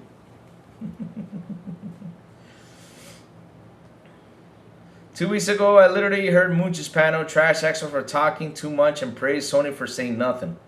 This is the problem. This is why you need communication. Communication is clear. This is why you need to have it out there, especially for this stuff. Because shit, it sucks. It's a neural link control that is implanted into your brain. So wait, now they want to have your mind control? Fuck, man. That cannot be true, though. That cannot be true. Implant in your brain? Who the fuck is going to implant a controller in your brain, man? That's crazy. Sony isn't backing down. They already made a big eye contract for those lessons. Yep. Well, I mean, Google Poll. One thing, you know, hey, you bet you're still here, you bet.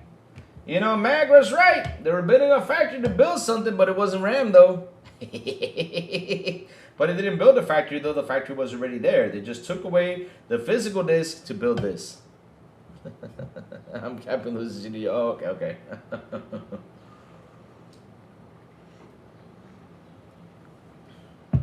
Shout outs to the 51 people here on the show. Chat, please hit the like button. Please hit the subscribe and also hit that bell. If you're new to the channel, please do so. We're getting close to 2,100. I'm 2 away. So go hit it. Go hit it.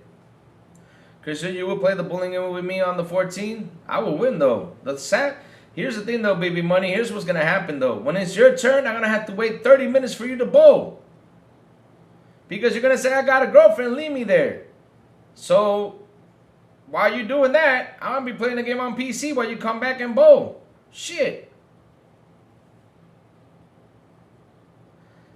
That was the problem with PlayStation, guys. That was the main problem. And this argument about the physical and digital is going to be there for a while because, like I said before, and I'll say this again, I wish that physical can stay. For you people who like to buy physical, listen. I mean, if I had a store where I can buy physical, pick up physical, have physical delivered to me, you know, I will be happy. I will be happy. I'll probably have a couple physical discs, you know, because I'll probably be doing the same thing you guys do. Because I know you guys are cheapsteaks, a bunch of you, and you guys buy the physical to go in and trade them to get a new game. I know a lot of you do that, of course. And then you call us the Game Pass dudes cheap, but I know you guys get that just to sell off 2 games and get 1, and you know, probably get it for literally almost half off or a little bit less than half. I know you guys do that, and that's why you guys want your physical. I get it, it's cool. And there's some guys out there that want to collect their physical, cool too. No problem, collect them. No, like I said, I wish it just didn't go away. But look, I've been digital for a long time, and you guys know my reasons why. Because of where I live, if I order a game, it takes 5 days to get here, and I don't, you know. I'll download it right there and just have it there. For example, BB Money's biggest game, Grand Theft Auto 6. I bought it. It's in there. And all I got to do is download it. That's it. Period. That's it. No problem. Just play it. Now, what we got to do is, chat, and this is what we got to do. This should be the subject, though. And I'm happy people are jumping into it. Because at the end of the day, though, we need to have a way to do something about digital rights. They need to fight this. They need to fight this because it sucks when PlayStation went in there and said, okay, I'm wiping out 500 movies you guys bought. That sucks. How is your internet download speed, Louis? Well, my internet download speed is 90 right now. I think it is. No. Wait, it's 400. I think it's 400 up. It's 400 download and upload is 90.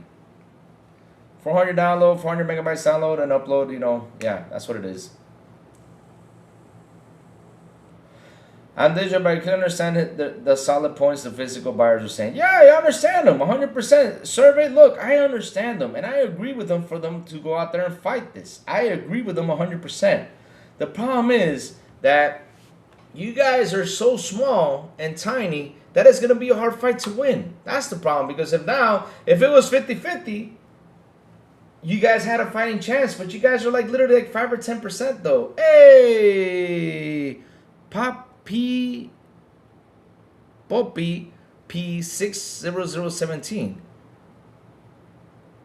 Who is this though? You're a moderator. How did I get you moderator in there? Who's Poppy? Yo, not terrible. Yep. I only thought the one physical game this gen only because it was $10. That's what I mean though. That's what I mean, though. I mean, we've been less and less buying out here. Shout out to the 60 people in this show. Please hit the like button. Please hit the subscribe button. Also hit that bell. Who is Poppy, though? Poppy.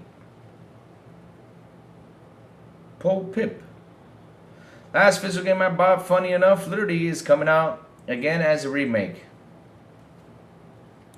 See what I mean? I mean, that's the thing. We sit down and because we prepared ourselves for that, but PlayStation is not. Oh, that's Big B? Oh, okay. Big B, stop changing your damn name. I was about to ban your butt. The game bought a physical went to Game Pass, laugh out loud. Last physical game I bought was Assassin's Creed Black Flag. That's, yeah. Yep, that's what I mean, though, see? I mean, we were prepared for this. These guys weren't. And like I said, I'm not trying to give Sony a winning argument, but the truth is behind this is that if you see the U.S. spending, that's just the U.S. spending. But around the world, though, how is the movie spending? Because I have not seen that. How is all that stuff? Because look, I know there's still people who buy physical, but if it's less and less, and you guys saw how many they make in a day, that's 600,000 copies a day, and in a month it's 18 million copies. So out of that 18 million copies, let's say 25% gets sold. What are they going to do with the rest that's hanging in there? That's literally almost half a month, more than half a month of production right there when it comes down to factory production. And you will say, well, Louis, that's their problem they didn't figure out. Well, they figured it out. They said, we're done with physical. Now we're going to grab this factory, invest, and make them do this to get some money in. That's what they did. That's the solution, believe it or not. Whether you like it or not, that's the solution, though. Sunrash says, with a Citizen Center Run remake and it should release in a physical copy the same day as GTA 6, I would rather buy that over GTA 6. Yeah, but that's you, Sunrash, but the rest of the world will buy GTA 6. Yep.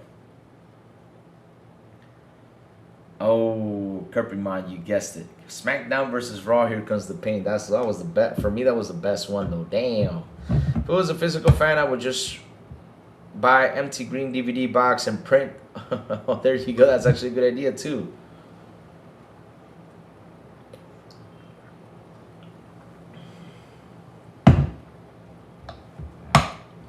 What do you think of the PS Store using dynamic pricing? Well, what do I think about that? Xbox has dynamic pricing too. It's been having it for a while, I think it does. I think they have dynamic pricing. So, what do I think about it? I don't know. I mean,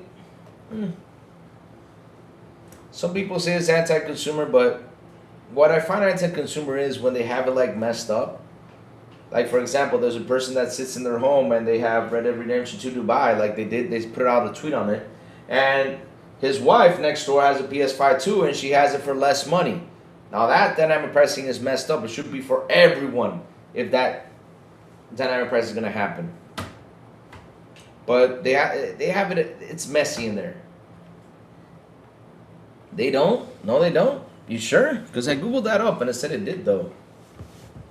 Hold on a second. Let me Google that up again just in case. Does Xbox have dynamic pricing in their Xbox storefronts? So it says here, yes, Xbox uses targeted tailored promotional offers, but opinions differ on whether these are true dynamic pricing. Well, I mean,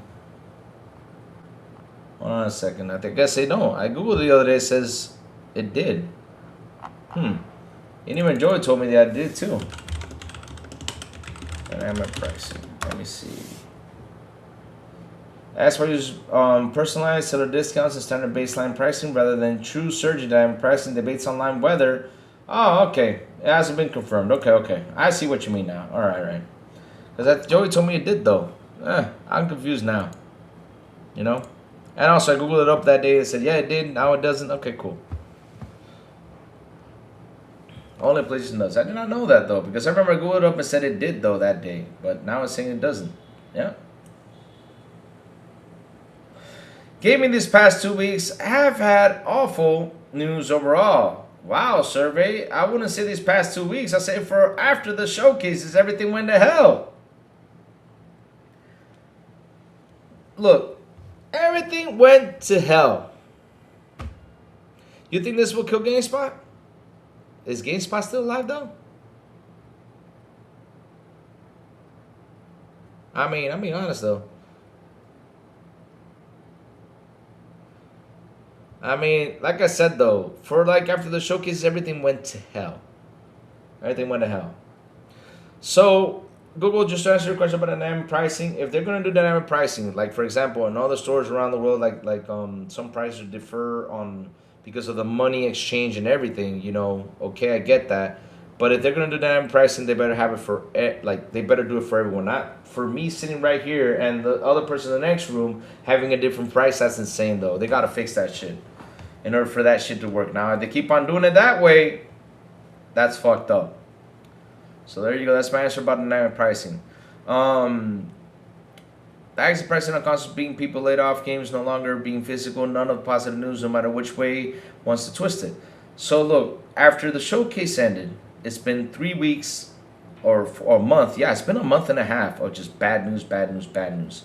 The bad news was mainly focused on Xbox. They were throwing out rumors because they saw the word reset. They said, okay. And listen, I could have done the same thing too. I could have sat here and said, okay, what are the games? And because it's simple. We ain't that stupid. We see it. It's simple. I would have grabbed the games that were so bad out there, right, that did not sell anything, and put it on the target list. That's what happened though. But the thing is though, how wrong they were for what they said though. They were so fucking wrong. Like, look, if one media site would have come out there and said this, because they try to bash Xbox all the way, that's what they've been doing for like the last month and a half. If they would have gone out there and said this, okay, look, there's a reset, there could be studio closures, or they could sell them off, or they could do all this, right? That would have been a better, thing if they would have just done it in general. But in the morning, they said, oh, this is shutting down. And in the afternoon, they said, well, none of it is shutting down. Oh, they did the showcase to promote Senua's Hellblade. So what? Someone could buy them. I'm like, huh?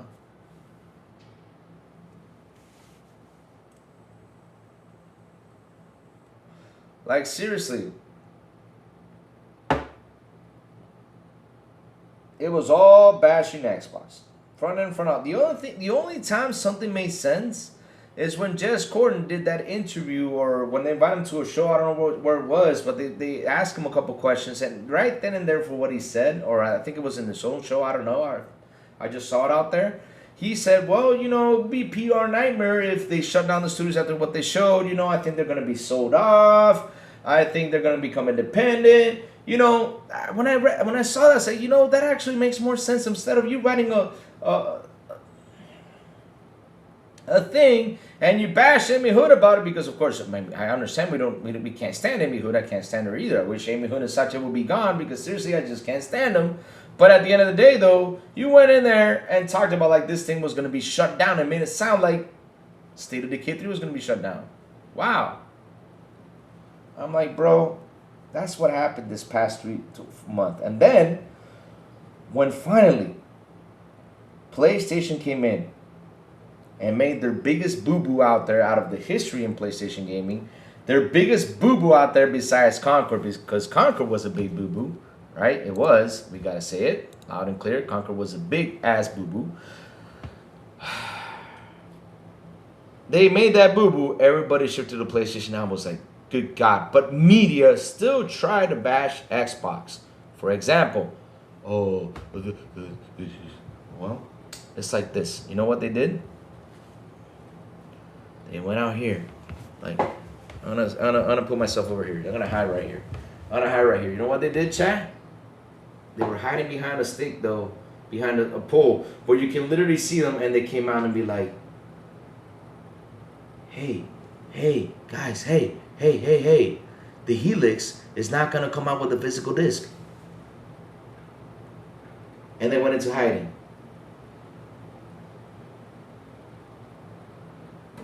That's what they did. They literally went behind a pole. They hid behind a pole where you can literally see them.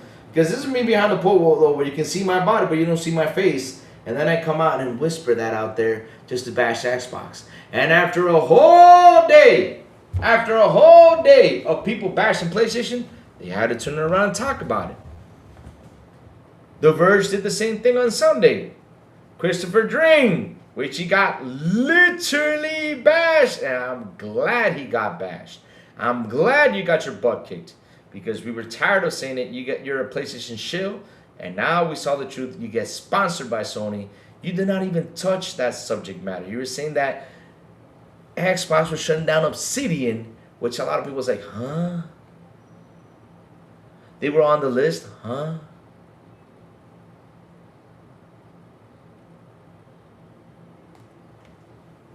Okay. All right.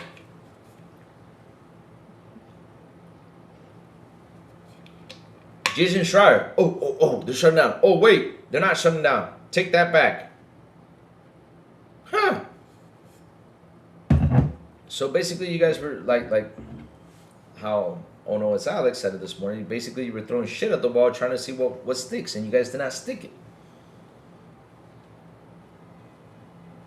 That's what you guys did. And I'm glad it failed. I'm glad you guys failed on reporting, because you guys need to sit down and learn what actually works, because you guys want those PlayStation fanboy clicks. I mean, you want it. Bash PlayStation. I fucking dare you to do it. Go. Bash them. But you can't. Chat, they can't bash PlayStation. They can't. You know why? Because they'll lose their sponsorship. Oh.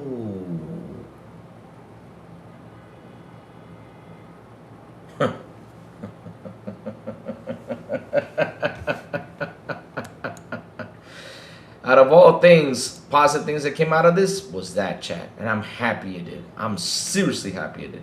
Because I, for one, was tired of this every day going on to this. What am I going to talk about today? Oh, let's talk about this. Oh, fucking A. I was tired of it. I was tired of it. So, chat, I got a question for you guys, and I'm going to be serious about this in general. How do you guys feel about Asha Sharma? I want to hear your thoughts. Do you think she's good? Bad for the company? Do you think she's going to be the one who's actually going to elevate Xbox? What do you guys think?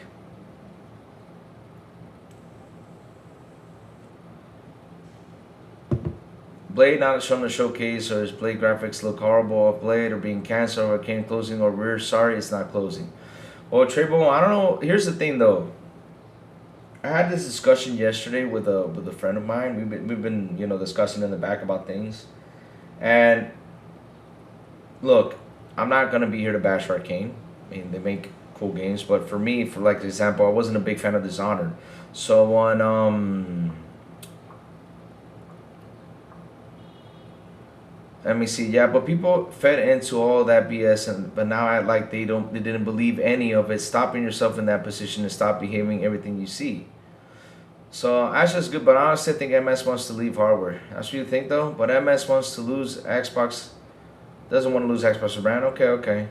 I'm not so removing studios will help Xbox. Phil tried the same thing with other studios. She kind of exposed Phil, IMO. But chat, how about this? How about if I picture this one?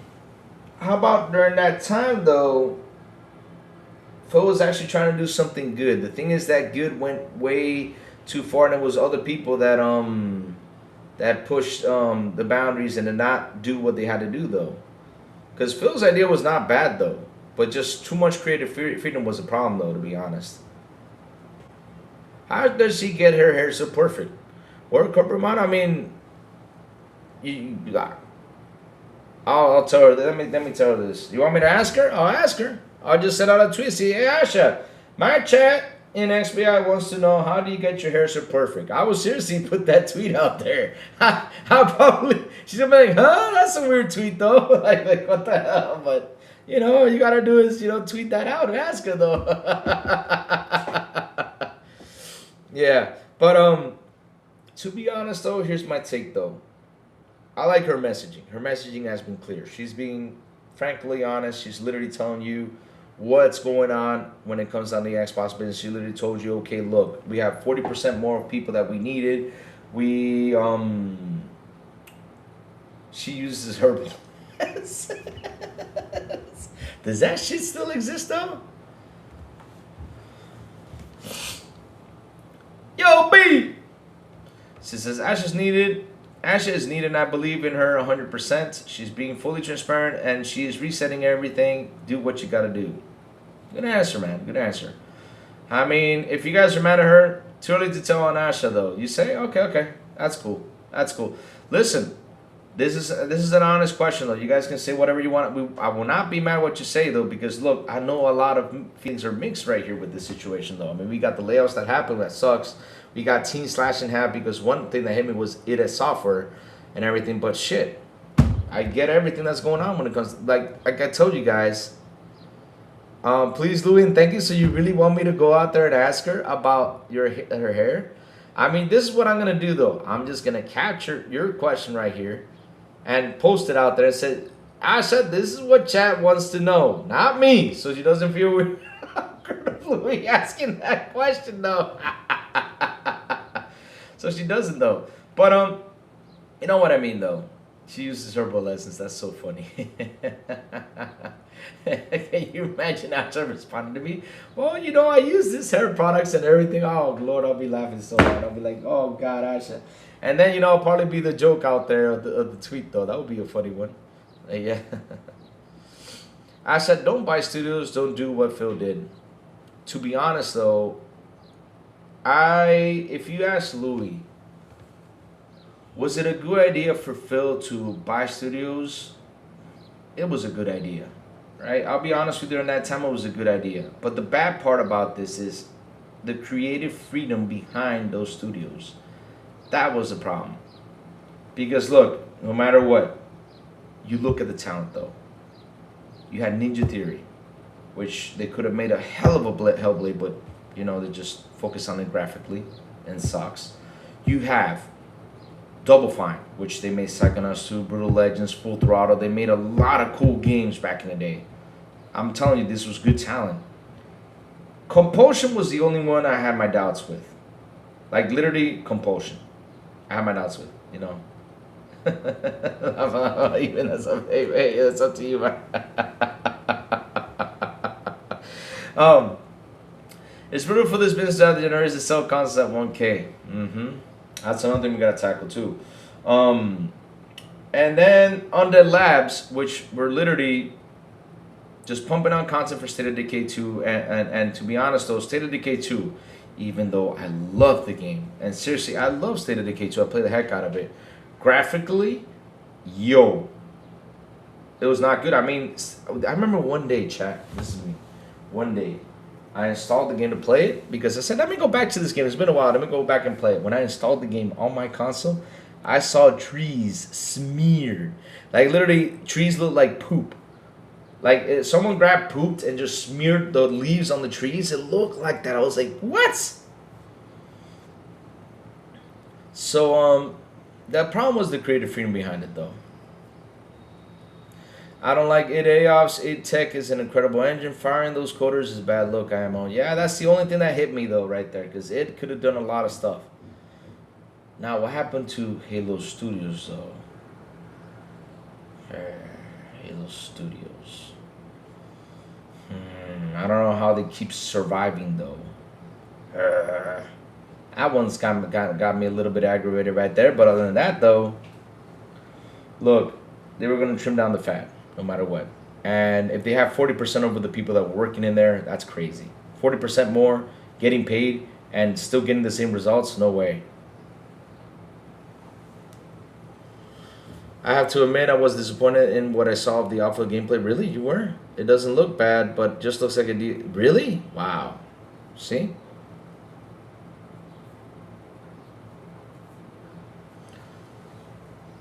Naughty Dog could take South of Midnight and make it into a AAA banger. Naughty Dog ain't looking too good out there either. But yeah, it's what Joby said. Do what you gotta do. I agree right there. You gotta do what you gotta do. And yeah, I knew this was happening because remember what I told you guys about what do you think will happen? I said if you look at the business side as a new CEO, if something was not working, they're going to change it, and there's going to be layoffs. Remember what I told you guys that when Joey asked me that question? And could there be a studio shutdown? It could be. You know, there could be. I mean, there could be a studio shutdown. There could be.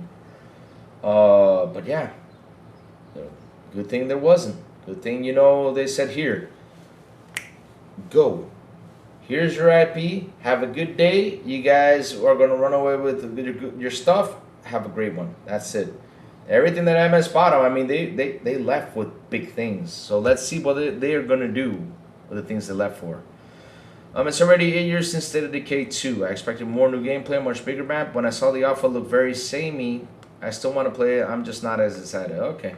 All right. I get you. Listen, like I said, I just want to hear your thoughts about Asha Sharma and what do you guys believe at. I mean, are you guys happy with her? You think she's doing something good? You know, just hearing your thoughts. I'm right now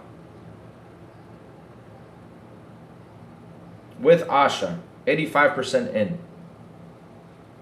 Because in order for her to get me 100%, I got to see what she's got to do. This area right here, what she did these days, I knew this was kind of what was going to happen when it came out on the layoffs. That's the only thing I knew was going to happen. But then the rest, though, I got to see what she's going to do to get my last 15%, though.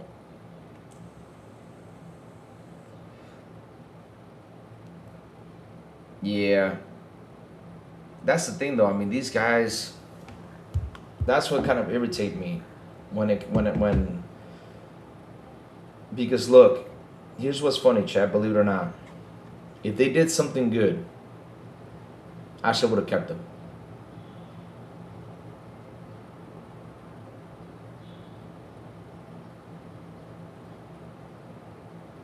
Asha would have kept them. They would have kept them. Asha would have kept those studios if they were doing something good. But lately, look what they did. She sat there, she opened the book, she said, okay, let's look at this. Let's look at, hey, Compulsion, what did you make? This. Okay. Hey, what was the other one? There was Compulsion.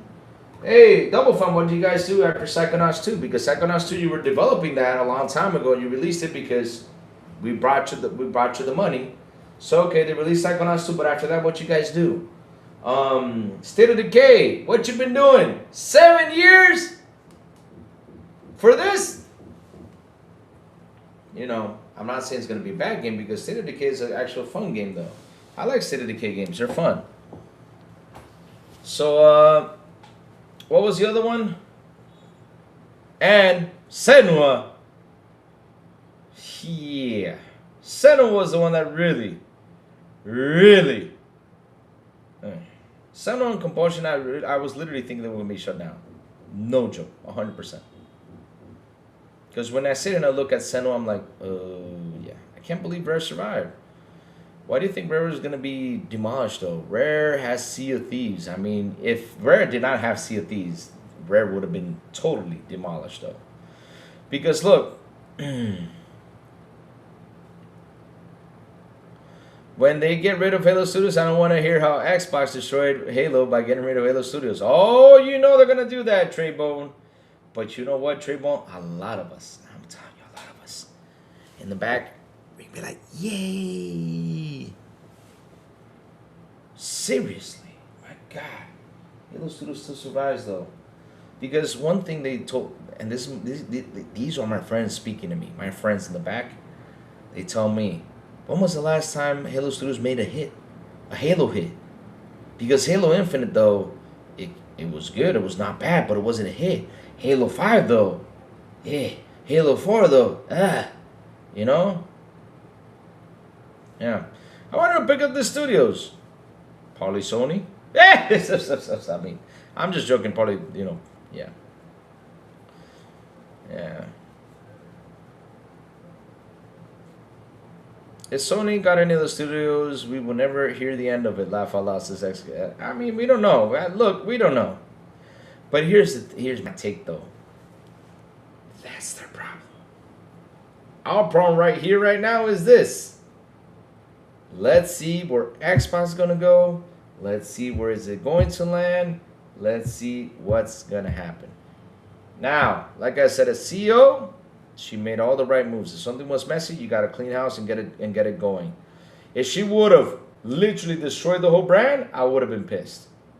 But she, for me, as of now, she made the right moves. As of now, like, okay, you guys, you know, okay, here. What I mean by the right moves is, okay, 1,600 were laid off, and I bet you that 1,600 were the studios that were sold. Part of that, right? Because at the end of the day, they're not working for Xbox anymore. So, you know, here you go, have fun, get out of here.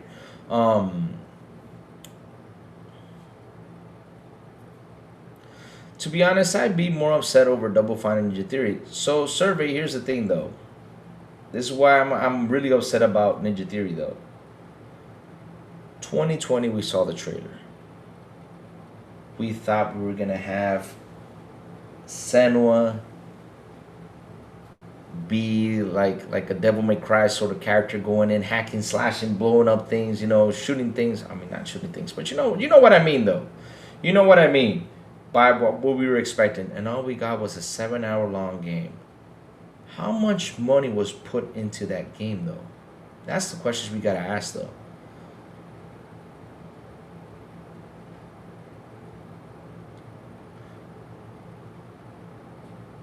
Survey says Ninja Theory is just pretty graphics. That's it. Yes, I agree. Psychonauts 2, banger of a game. Sweet game. Banger, like I said, banger of a game. But after that, ooh. Nope. So the thing is, the question is, here's my take, chat. This is something you guys need to understand. I don't think, if Sony's closing down studios, I don't think they're gonna be picking up other studios, because if they pick Ninja Theory, they're not gonna hear the end of it, because they'll be like, Blue Point, come on, you know.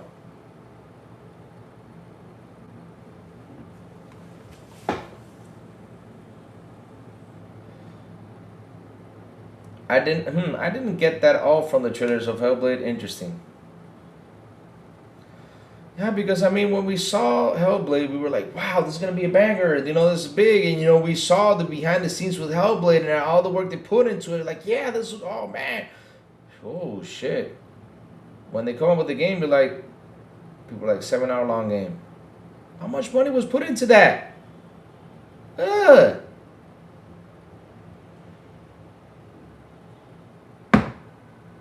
Shoot. But chat, it is what it is when it comes down to Asha. And like I said, she did the right thing. She said, here, go out, you have a runway with things, you know, so they can go out there and survive. So what's the definition of quality for Xbox? What's the definition for quality for Xbox? I'll tell you what for me is the definition for quality of a game. Because when people talk to me about quality, though, they want to shove to your faces graphics. Graphics, and I'll zoom in on this, though. And I said it before and I'll say it again. Graphics are not the most important thing of a game. If you want graphics, make me a full throttle. Seriously. Senua, you should have just made me a full throttle game. That's it. Because if I want to look at graphics, I'll look at full throttle, look at Telltale games. Those are the games that need graphics because they're point and click games. That's what I want. Now, what I want from a Senua Hellblade game, what I want from the rest of the games is gameplay. Gameplay is the key important of a video game. How do we know this? Simple. Look at Vampire Survivors. Tell me how many buttons do you press in Vampire Survivors? How many buttons do you press in Vampire Survivors? I think it's one. It's the joystick. You're running around with the character collecting things, and that's it. You just run around, move the character, collect things. Just one button. Look how much fun Vampire Survivors was, and that was one button. That's what I mean, though. Gameplay is key. Gameplay is important. The fun factor is important. That's what I want from video games. Kissing Butt to who? Vampire Survivors? So you're telling me Vampire Survivors is not good, Sour Blow? You suck if it says it's not good. Get out of here. But that's key. Fun factor for me is the quality behind the game. Look at Balatro! How much fun is fucking Balatro? Damn, Balatro's awesome. It's just a simple card game. Huh.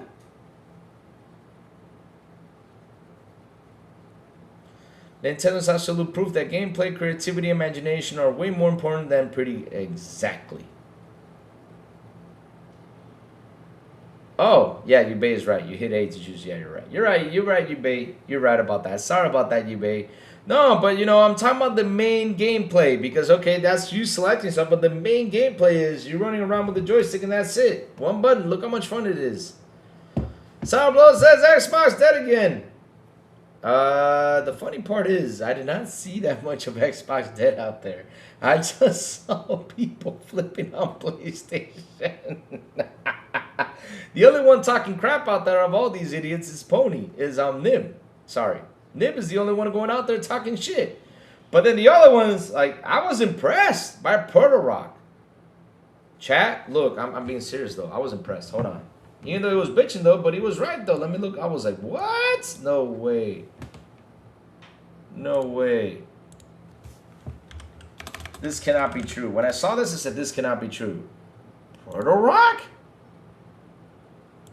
No way. Out of all people.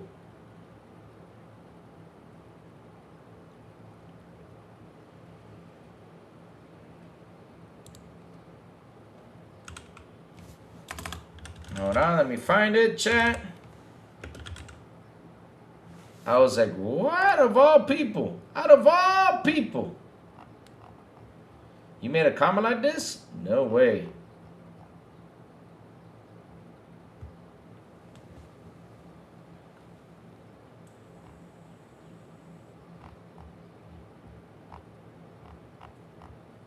Oh, never mind. He did post some hateful things, but here you go.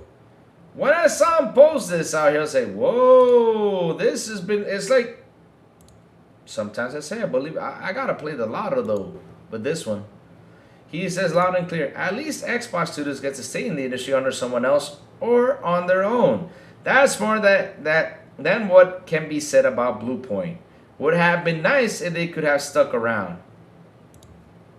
When I saw that, I was like, wow. I mean, yo, I believe in miracles sometimes. That's a miracle, though. Damn. Shit. That was a miracle right there. No joke.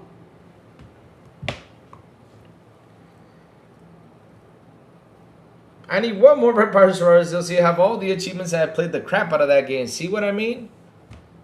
Gameplay. That's the best thing, though. Like, look. Senua. There's no defending it. Hellblade 2. No matter how much I look at it, there's no defending. Graphically, it looks good, but gameplay was eh. South of Midnight. Story was great. Graphics were awesome. Gameplay. Yeah. If we would have more enemies, you know, you could have pulled off better combos. It would have been great. What other game should I mention in here? Keeper. Graphically, amazing. Storytelling, amazing. Gameplay, okay. Kiln. Gameplay, cool. But, yeah. Game-wise, eh. What else? Who's the other one? Already mentioned Compulsion. State of Decay 3. Don't know shit about it. Didn't even get invited to the alpha to try it out. But, yeah. See what I mean?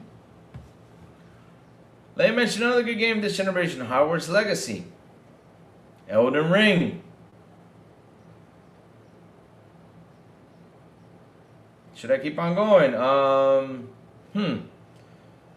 not going to use the Black Myth Wukong because Black Myth Wukong, you know, of course, you know, got picked up. You know what happened there. South of Midnight gets way too much hate. Combat was great. I'm not saying combat was bad, though, Yubei. The problem with South of Midnight was that the enemies were pretty much the same when it came down to like the small baddies. They should have had more enemies, and another thing, they should have added more combos. That's it. Would have been better. Southern Midnight is the kind of game you improve on. You don't give up. That's why MS made a new franchise since 360. Yeah, the combat was nice though, but it wasn't the best combat though, chat. It was just not the best combat out there. It's just not the best combat though. It would have been better though, but the story-wise though, the story was great. And reading everything to connect the dots and everything, well, that was pretty cool. Like each area had its own story. That was amazing. I mean, wow, it was an amazing story though. But yeah, you know, cool.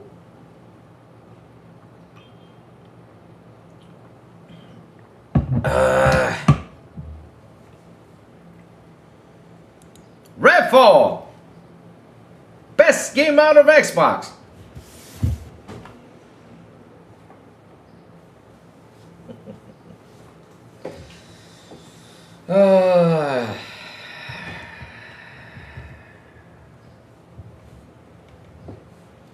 Redfall, Redfall, Redfall, Redfall, Redfall, Redfall, Redfall, Redfall, Redfall.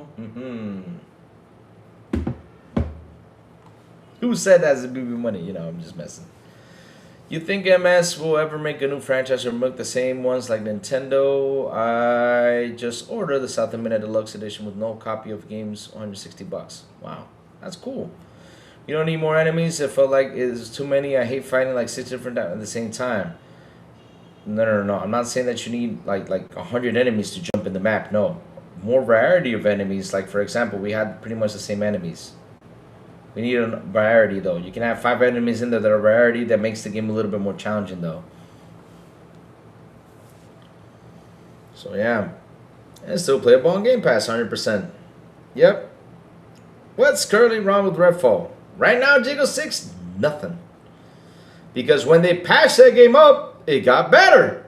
No joke. I was amazed on how better it got after they patched it up. The thing is, after they patched it up, but the release though was god awful. Yikes. No. Nintendo changed up the core franchise quite a bit. Super Mario World, Mario 64, Mario Sunshine, and Mario Galaxy were all completely different gameplay-wise. Oh, I know, but it's the same character, though. But, Redfall is not a game that will pull in people, unless if they, like I even mentioned, even Sal Blow knows this. I said it on an XBI episode. Go get Blade. Bring Blade in there, make him a character. Can you imagine in Redfall you would have Blade in there, running around slashing and hacking? Oh shit. Oh shit, that would have been fun. If they would have brought Blade in there. Can you imagine would have gotten DLC with Blade in there? Oh crap, that would have been amazing though. Playing Mad Max right now, BB, you've been playing Mad Max for like 3 years and you still, BB, that game has been out there for, well, I'm not going to tell you anything anymore because, you know, you have still not finished Grand Theft Auto 5 and it's way more longer than Mad Max though, so it's okay. I get it.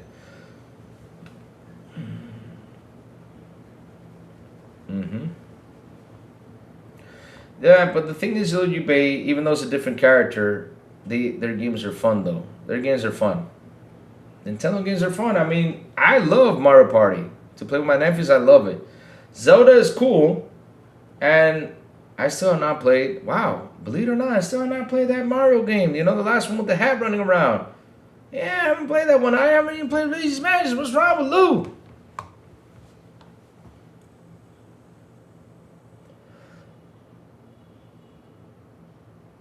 Oh, shit. And they would have Buffy in there? Shit. And they better bring in that music, though. Can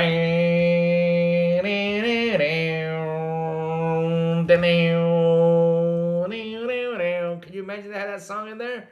Oh, my God. Woo-wee! Buffy the Vampire Slayer in that game would have been fucking great, too. That would have been another cool DLC, though. Get Buffy in there. Shit.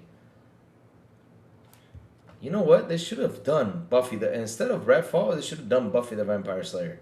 That would have been a cool storyline in that universe. If they would have said it, instead of calling Redfall, just call it Buffy the Vampire Slayer game. That would have been fucking great. You know, the characters that are in Buffy just alone are great too. You got, what was this girl's name that was the other Slayer? Forgot her name though. How did you know you wanted to play Mario growing up, Louis? How did I know? Well, here's the thing though. When I first got my Nintendo, I had Ghosts and Goblins. No, I'm just kidding. Ghosts and Goblins. I've had Super Mario with Duck Hunt. Fun games though. And to be honest though, Mario got very popular when Super Mario 3 came out. The name Mario and the character. That's how when it got popular, because before, remember, it was just this dude just on a what was the cartridge of Mario though? It was like an 8-bit cartridge. It didn't have like a personality. Like if you look at the Nintendo card, let me go see Nintendo's Mario cartridge. When you look at a cartridge though, it was just a 3-bit image of him with the fireball, and that's it. And like I said, when it started to get popular, once they started to draw in the characters though, that's when it became like big. Because look, and then here's another one though. Super Mario 2 was like, it was cool, but it was not the most popular Mario game. But when Super Mario 3 came out and the kids started talking about it, like, yeah, you guys need to go watch the movie The Wizard, because Super Mario 3 was shown in there. That was like the first sneak peek of Mario, and that was in the movie though. But yeah, that's how Super Mario looked like. That was it. I got that. I was playing it, you know, it had Duck Hunt in there, which was a little bit of fun. You know, it was just great stuff right there. But it wasn't really that popular. And when it started to click is because we started to talk about it. We started to talk about Mario. Mario this, Mario that. And that's how Mario became big. And when Mario decided to add like the suits, the frogs, remember the frog suit? The little hammer suit. I mean, Mario 3 was the beast. It was the beast though. Mario 3 was the beast though.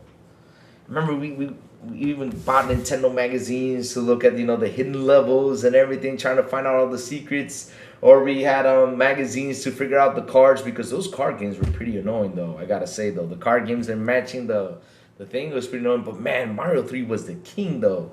You also had sub enemies. It was just not only Bowser, it was Bowser kids. Holy shit, that was cool. And each one of them had different, you know, attacks. Some of them repeatedly. But man, it was fun though. That's when Mario started to click right there. And that's when we actually got Mario to be popular.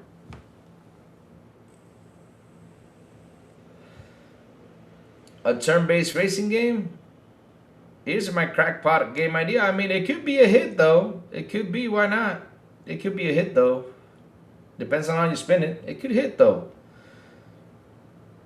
Harry says, I grew out on Nintendo when PS1 came out, and I played Tomb Raider, Resident Evil. I never went back to Nintendo. Yeah, that's where basically everything changed, because once, and I remember, and this is how it was though, this is how I jumped for the next gen though.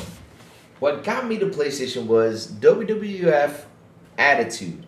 That's what got me to PlayStation. I remember I convinced my mom to get me that PS1 to go play WWF Attitude. That's it. And I was having fun. And remember that time? I mean, the faces and everything, the intros sucked. When they came in, all they did was play the music for like half a millisecond, and that's it. And basically, if you, like, I watch it today, I went in there sometimes and I look at these old videos of the games I played. Like when I watched like WWF Attitude, I was laughing at the commentary because they literally repeated the same thing over and over and over and over again. I mean, that was just crazy stuff. And the character looks were disgusting. The moves were terrible. And for the N64 though, which I had it for a while though, I was playing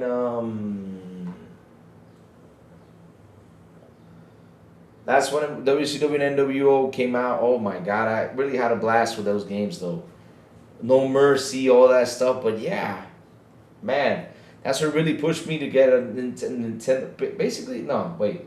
What pushed me to get a Nintendo was Mario 64 and Pilot Wings. That was it. Yeah. Yo, my God, you babe, that GoldenEye. That's what I always say. The best multiplayer of all time. I don't care, hands down. People argue with me. Perfect Dark was better. Fuck no, it was GoldenEye.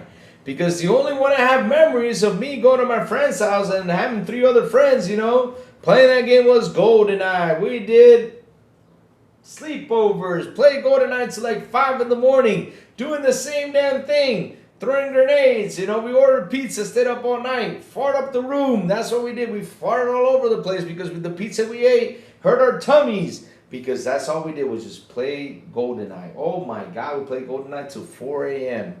Wow. Wow. And then of course we had the Halo. When Halo came out, I was already, what was it? I was 18. When pretty much Halo came out, we had to do the Halo split screen. We had to take the heavy TV to our friend's house to do the split screen thing, or the LAN party. That LAN party was called, oh my God. Oh.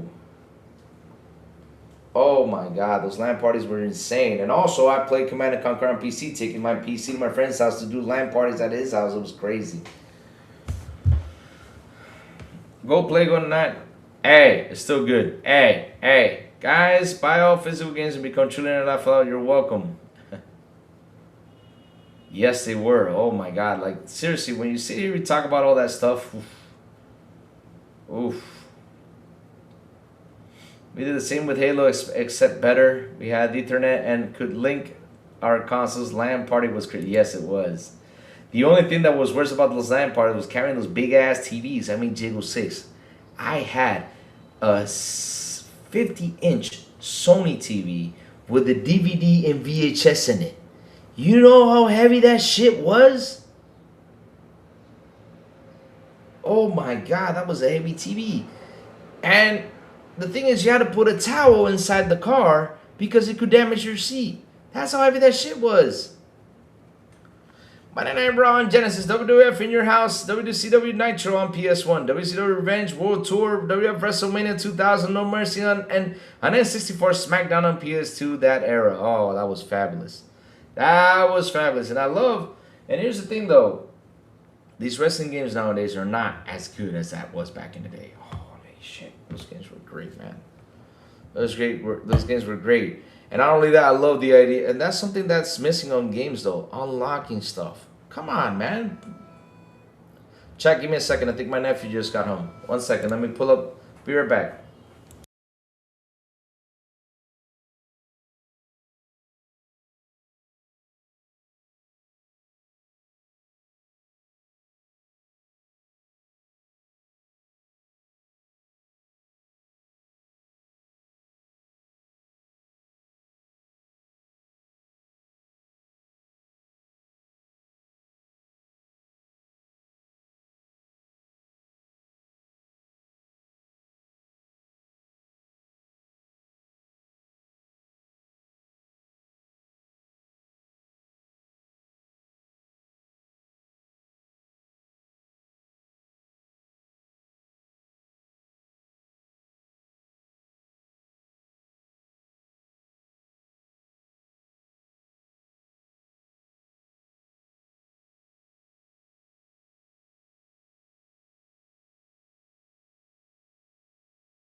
Back. Sorry, chat. My bad.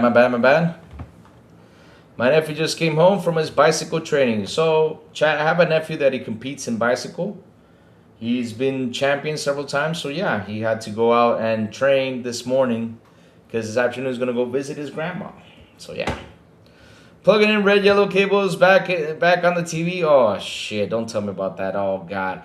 Oh, you remember that screw-in thing? Oh, Lord. 22 TVs were ungodly heavy. Yes, they were heavy as hell. Not at all. These wrestling games garbage. Really? You don't like wrestling games nowadays? Only night I stayed long playing games was with GoldenEye. Oh man, and that's something, you know, that games are missing, the unlocks. If you guys remember how you unlock stuff, like for example when you play Metal Gear, I love you know how many times I finished Metal Gear? I finished Metal Gear 7 times, or 7 or 8. I think I finished that thing 10 times, and I remember that it got to a point where I can literally play Metal Gears with my eyes closed because I knew where all the bad guys were. I'm not kidding you. I was that fucking good at Metal Gear. And Resident Evil 2, I can finish that game in 3 hours. If I could have done speedruns back in the day, the OG Resident Evil game, oof. I finished that game like in 3 hours, 2 hours, no joke. Resident Evil 2, the PS1 era. I finished those games so quick. Other game machines with RF adapter had to change the channel 3. Yeah, I remember that. And they put the little screw on the back though, of the TV though. That was, oh god. Yeah, modern wrestling games are money grabbing. I bought modern wrestling games till 21 and then said, I think I was 20. I think the last one was 23. I gotta check. But nah, it's the same thing all the freaking time when they get out wrestling games though. Halo coming out this month. Yeah, speaking of that, let's go take a look at what's coming up in Game Pass. Let's go hit that. Where is the... Let's go to Twitter. Let's go find what is coming up on Xbox. With Game Pass though. Xbox President Kevin LaChapelle, who worked at Microsoft for 37 and led the team that built Xbox Microsoft, was laid off. I've worked in many different parts of the company, and my fondest memories in leading the team are very talented. Sitting in the auditorium when Phil announced the program at E3 2015 was incredible, was unbelievable. Leading the team, created our cloud gaming product. I'm a firm believer that all entertainment would eventually become streamed to you wherever you are. Forward and watching how Xbox evolves going forward as a team, I wish nothing but success. I would say that one person truly made a lasting impact on me. While at Xbox, I want to thank Kareem Kodri for being the best manager I had at Xbox. Ultimately, someone I am happy to say is a good friend. Sweet. Wow, 37 years. Wow, that's a long time. Wow. Wow. Oh, what? Oh, no. Why are you doing this to me? Miles, why are you doing this to me, Miles? Why, Miles? Why are you doing this to me, Miles? Oh, Lord. Channel shows what I just saw, though. Wow. Damn it, Miles. Damn it. Damn it, Miles. Why? Why are you doing this to me, Miles? Why? Why, Miles? Why? Oh, man, why? Hold on, Chad. Let me show you this. Oh, man. Oh, Miles. Why are you doing this to me, Miles?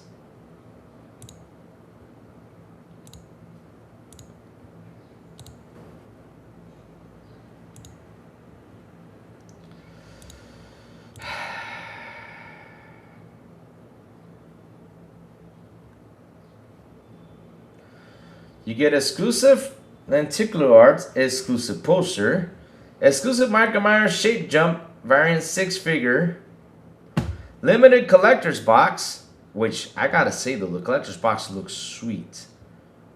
The game, more surprises to come. Oh my god. Pre-order now. Chat, I don't give a shit, I'm pre-ordering that shit right now. See if I can get the payments in. I might not order that. Oh, God. We know Big B Money, it's a great game. So let me put this right here because I'm going to save that. So when I'm done with the show, I'm going to pre-order that sucker. But yeah, chat, they have a... Oh, man, it's so cool. So let's see, though. So now they're trying to look for bad news out here, which no matter what you guys say, though, start focusing on PlayStation.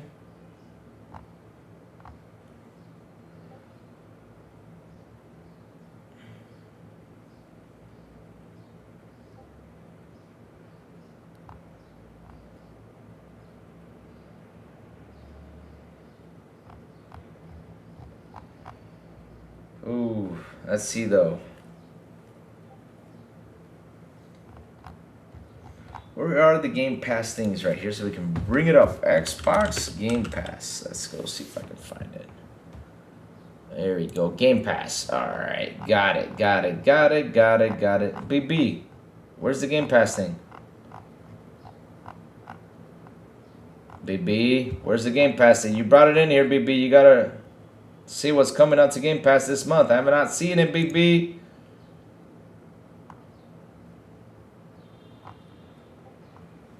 I'm not seeing it, BB. Did you lie to me, BB, again? Damn, BB. There will be a lot of layoffs from your favorite studios. Yep, they're trimming down the fat. Oh, prove it, Lou. Prove what? What do you want me to prove, though? What games aren't money grabs aren't today's, especially for sports games? Halloween game, huh? Does this game start you off? You kill Laurie's sister, like in the movie? I don't know. I mean, hold up a second. I gotta send a message to Miles. Be like, Miles, why are you doing this to me, Miles? I'm gonna send it to him. Be like, why are you doing this to me? So it says here, did someone order digital pizza? Thank you for that, bro boy. Let me show you this, because bro boy sent me this. I forgot about this earlier. Oh, Lord, that's so cool.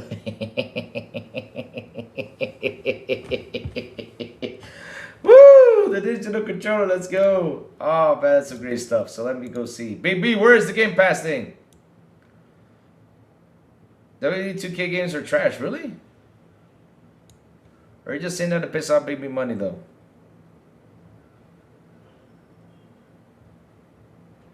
K-Pro Tandy, let me see. So, look. Let me type it into let me send this to Miles. I'll be like, Miles, why are you doing this to me? Hold on, let me see where Miles Dumpier is at. He's gonna be laughing at me though, right here. There he is. Okay. There it is. Okay.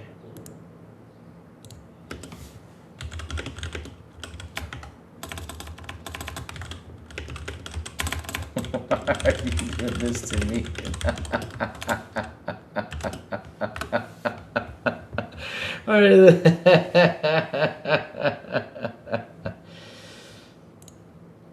So yeah, this is one game I'm actually looking forward to. This is Halloween the game. Plus, I'm looking forward to Hellraiser this year. Oh man, yeah, lately there have been just another sports game. Just gets me angry. Shutting down servers every year. That's good ammo. Was 2K19 really? He's right. 2K games are terrible. Not like the controls. Yeah, they're alright. It's me, the boy Lewis, with a $2 super chat. Go through the comments on the PS post, Louis. Okay, I'll go through the comments and let's have some fun and see what they had to say, though. I'm just happy they are getting burned down with that. Oh my God, I'm happy to see. And now the funny part is they started a PlayStation Civil War. No joke. James Act is out there fighting the ponies. You do what you do is fighting ponies too. I'm like, bro, come on, man. Stop fighting you between. I thought you guys were on all this together. Now they're flip-flopping each other. That is some incredible stuff. Watching them fight each other. Gotta say, though, that's some funny stuff right there. So let's go down the post and see the comments, though. Oh, that is great. That is great. Come here, PlayStation. I'm waiting for you. Does Digital Pizza come with day one DLC for extra proponent? Or do I have to buy a new season pass? Domino's, what's happening? Hear your thoughts. Ew. Because you found a hair? Wow. Come on, man. You know what we call this? Protein. Nah, I'm just kidding. Throw that pizza out. It's just one pizza in there and just throw it out. You guys are fucking chaps for online trolling. Keep pushing. Let's go. Hell no. I order World Tree. What do you mean by that, though? Gonna have to get Domino's on 123 movies now. Oh, do you have digital stuffed crust?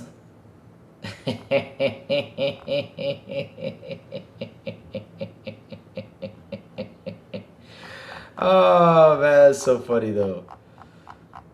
Oh, this is the best one though. That's the best one though. Like, come here, Sony. I'm waiting for you. Oh, great stuff, great stuff, great stuff, great stuff. BB, where is the Game Pass thing for this month? Throw it.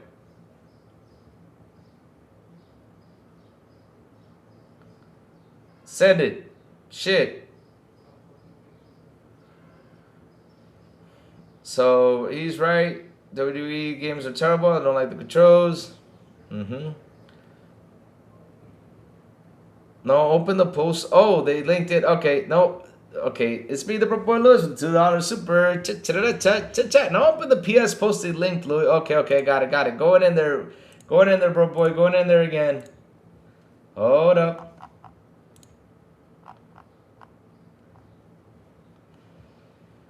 Uh-oh.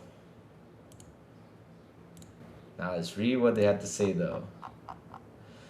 Switch out levers and use flex stick wireless fight stick. So let's see, though. I know your PR strategy for over 20 years has been to sit things out and ignore noise, but something tells me that won't work this time. This is fine, says Gaz. Well, the whole house is burning. Yep, that's what I keep telling you.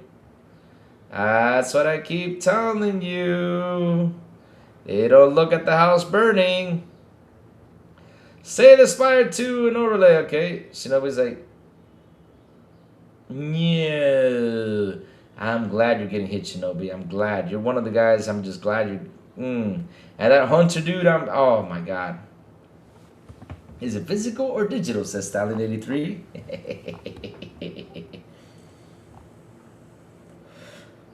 You want physical versions on games? Bring back physical games immediately. Is there a digital version? Fuck you, says one. Damn. Did someone order digital or did someone order a digital pizza? Oh, here we go. Give us physical disc. Fuck Sony. Wow. Ain't no fucking...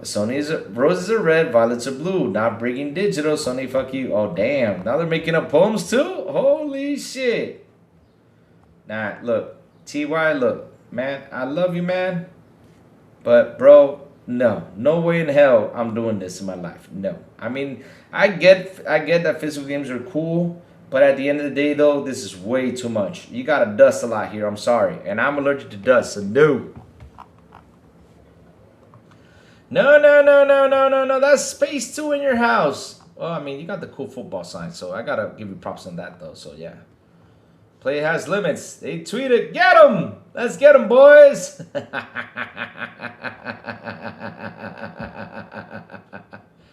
So, ew, I stepped in shit. There you go. Greed has no limits. Wow. XXX and PlayStation. Oh, God.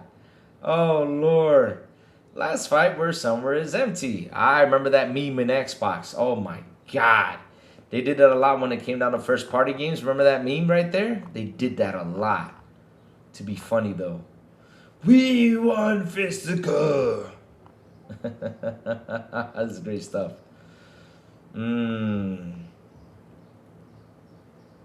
Oh, Lord. I believe in physical media supremacy. Wow, everybody's furious. Viva el formato físico. Yay. Chat, the funny thing is about this is that, look. This is like the biggest backstab in video game history. They were not expecting this reaction to this. But like I said, though, your biggest mistake, PlayStation, was not to lay down the to lay down the way and show these guys what was coming up and around. If you guys would have talked about it last year and sent out that warning, you guys would have come down to reactions if you guys went out there and explained things.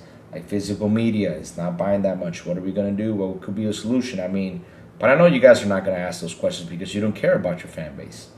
But like I said, though, Xbox paved the way back in the day when it was the DRM situation. They were already paving the way for us to go digital, and we have gone digital for the longest of time. It became much more simpler. Like how we share our games that we buy with a friend, you know, online. That one friend buys a game, I buy another. You guys taught us that. And PlayStation, I know you guys put that in there, but for you, it was more on the physical side of things. And you guys went out there and did your death blow about the physical. You remember that little video that y'all did? Yeah, right? We do remember that little, you know, video y'all did. Yeah, pretty amazing. But wow, you guys literally stabbed yourselves down, shut yourselves down with that comment you made a week ago. Right now, 5 days already, 6 days, and you got what? Basically, yeah. What is it today? Is today Tuesday? Today's Tuesday. Tomorrow will be a week since that tweet, and you guys have not said nothing to your fan base. Wow. And literally, your news is so big that it buried the Xbox news that's out there, because media sites are right now, of course, trying to push the Xbox as the bad news. You know, we see its software being torn in half. You know, we saw that this guy from back there, from, you know, he was doing backwards compatibility stuff. He got laid off. You know, we're seeing all that stuff happening, but your news is much more bigger than all that. Wow. You guys should have paid the way. I'm just saying, you guys should have paid the way. Let me go to Discord and grab what Big Big Money sent me, so we can talk that. PlayStation knows all its families will continue to buy games on their platform. Of course they do. Yep, I did that, bro boy. I already talked about it. Didn't even tell the publisher. Ponies are so annoying. Yeah, I always said this loud and clear. The thing that's going to destroy PlayStation are going to be its fan base and the media. Why do I say the media? Because look what they're doing. Till this day, they keep on protecting them, chat. And that's the bad part. You cannot protect this. You just can't.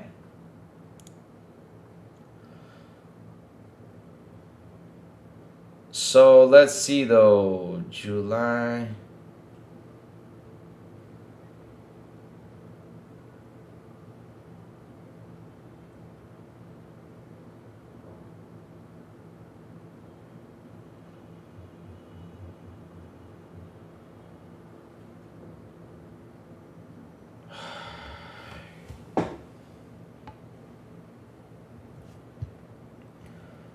Okay, I see now. Okay, I was about to tackle BB Money on this and make fun of him, but okay. It says new games running Xbox Game Pass July 2026. Game 1, yeah, Gears of War Reloaded, coming to Game Pass Premium. Tamashika, Game Pass Ultimate, Game Pass Premium, PC Game Pass. Ascend to Zero, Game Pass Ultimate, PC Game Pass. PBA Pro Bowling, Game Pass Ultimate, Game Pass Premium, PC Game Pass. Quarantine Zone, The Last Check Window, PC Game Pass Premium, sweet. Speaking of that, I gotta play that game with you guys. Mavericks by Matt Jones, Game Pass Ultimate, Game Pass Premium, PC Game Pass, Fix Force, Game Pass Ultimate, Game Pass Premium, PC Game Pass. For Fog Piercer, Game Pass Ultimate, PC Game Pass, The Planet Crafter, which will be July 21, Game Pass Ultimate, Game Pass Premium, PC Game Pass, and last but not least, Tony Hawk Pro Skater 1 and 2, and Game Pass Premium and all that stuff, which we already had that one, I think. Didn't we have 1 and 2 out there? I think we did, though, didn't we? I'm lost here now with that one. But sweet. FIFA 26, Quarantine Zone, yep, it looks good. Mavericks, oh, that's motocross game? I'm playing that. Hell yeah, I like motorcycle games. Planet Crafter, sweet.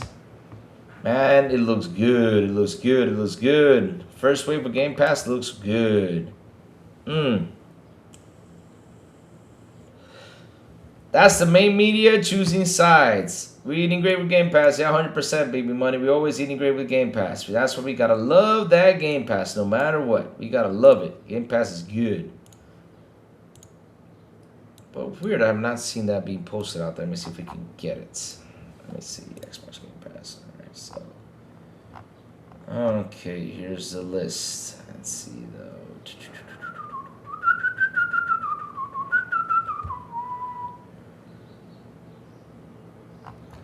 Oh, never mind. All right, let me see if I can get it. Speaking of that, I've not tried the RV game. The RV game looks fun too. Okay.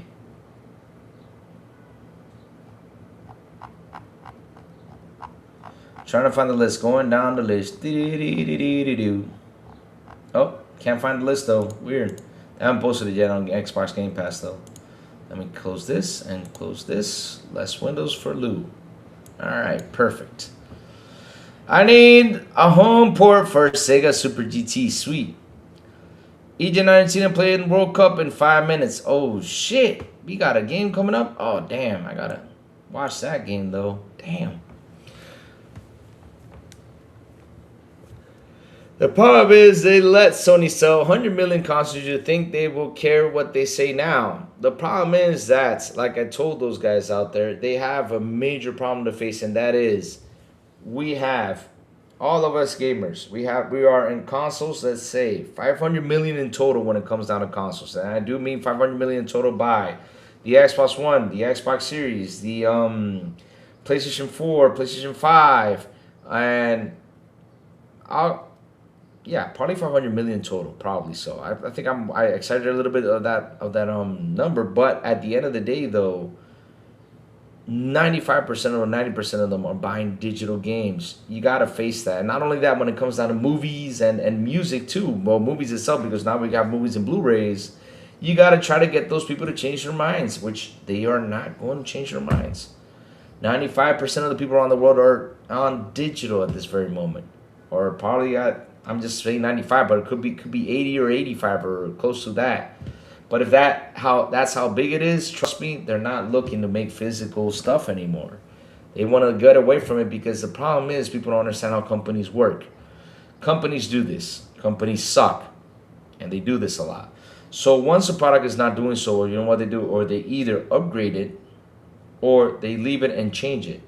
This is what Sony did. Sony said, okay, we're done. There's no more upgrading this, because remember, back in the day, it was VHS, DVDs, DVD small disc, or let's go back to Laserdisc, which was a big-ass thing you could use as a weapon, though. You threw that thing, you can knock someone out. It was Laserdisc and DVDs and mini DVDs, and then it went to HD DVDs and Blu-rays, and then it stuck to Blu-ray till the end of time, though. But we saw the Mad Piscatel analysis, and shit, they just went down.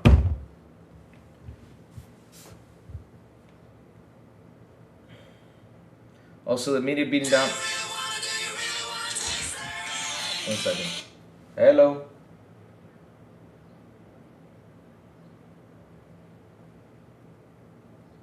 Okay, bye. 1 second, chats. 1 second, chat. Hold on.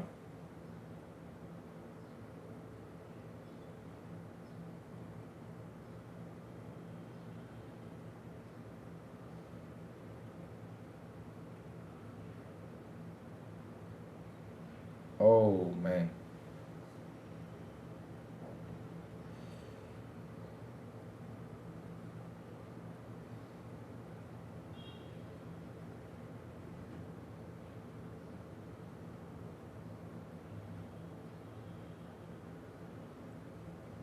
One second, check. 1 second. I'm sending something.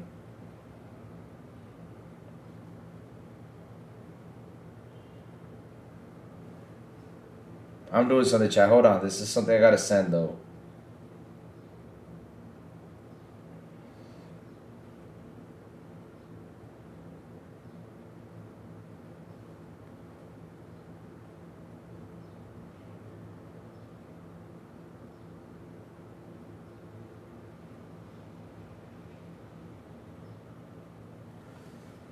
Hold on. Let me look for something real quick, chat. Joseph. Alright, there you go. Found it. 1 second, chat. 1 second. This was the last one. Here we go. Alright.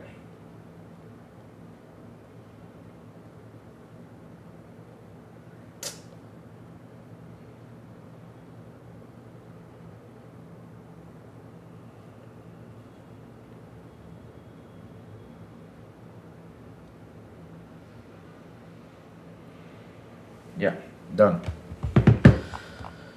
Funko Fusion yesterday, great fun game. Crazy buy it, really? I gotta check it out. Sorry about that, chat. Also, the media beating down Xbox every day, so people didn't see that. Yep. And stadium crowds, for God's sakes. I had so much fun on the game. Come on, Sega.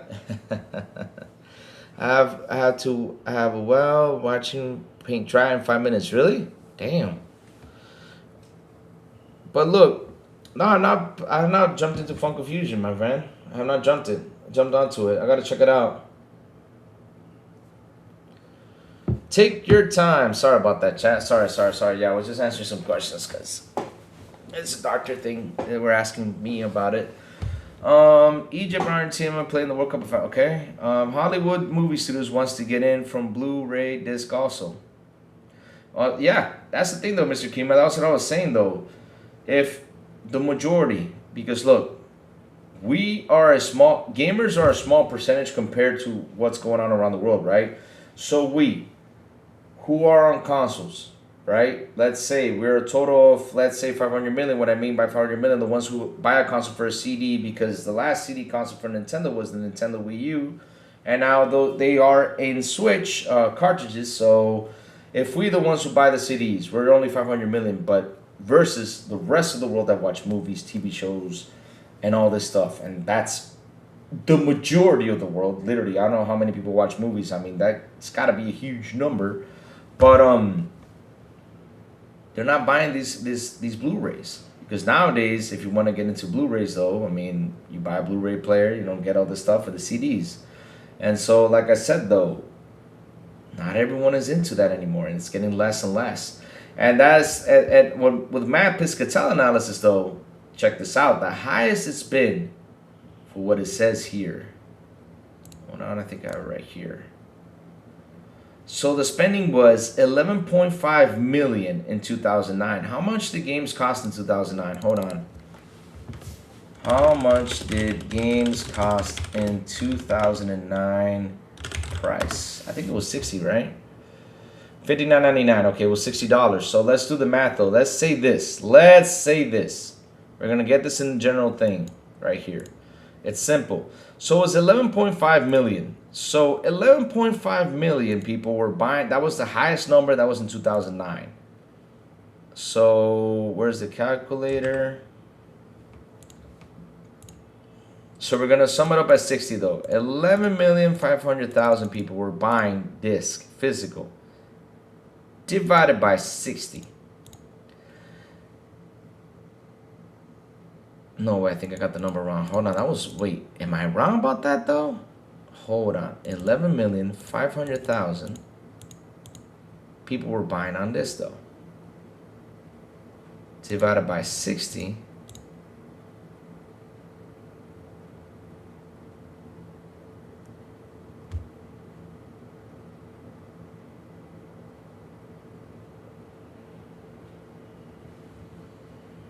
That can't be it though.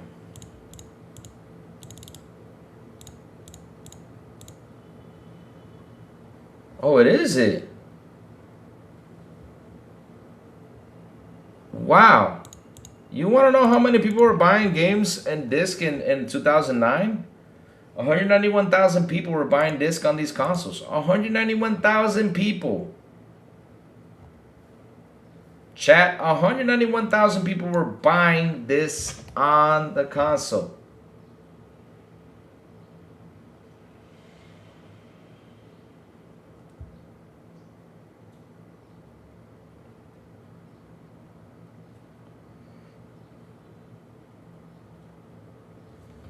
That's it. That was in 2009. That's like the most spending. Only 191,000 people. Wow, we're buying disc. Holy shit. And so let's go see nowadays how many people are buying physical games. And this is US just spending though. Remember, this is US. So let's do the math on the last one. 1.6 million. I don't know if that's billion though. I gotta see though if it's billions or millions though. Let's see, because it just says, oh, it's in billions. Sorry guys. I did not see the billions. My bad, chat. My bad. See, I got the number wrong. Sorry, my chat. Sorry. Did not see. I thought it was in millions though. So 11 billion. All right, divided by 60. So, my bad. Okay, so it's 191 million people buying during that time. 191,666,666. Now, let's see the math, though. That's 191 million people buying physical. Okay, I was like, what? I was like, I knew something was wrong. Thank God I double-checked again. And saw this. So, now it's 1.6 that is buying them. Let's see how much that number reduced by, though. So 1.6 divided by 60. No, now it's 70 though. Shoot. 70. Holy shit. That number dropped down by a lot though. So literally in the US spending for physical, they're only selling 22 million physical copies, almost 23 million.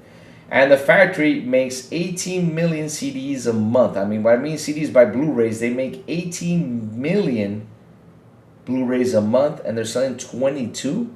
No wonder they had to jump ship. Because from 191, that was the highest number, it dropped down 100 and wow, it dropped down 177 million down from all those years. So in 11 years, it dropped down to what was it, 177 down? Shit, 177 million it dropped down. Wow, from physical sales. Shit, that's crazy.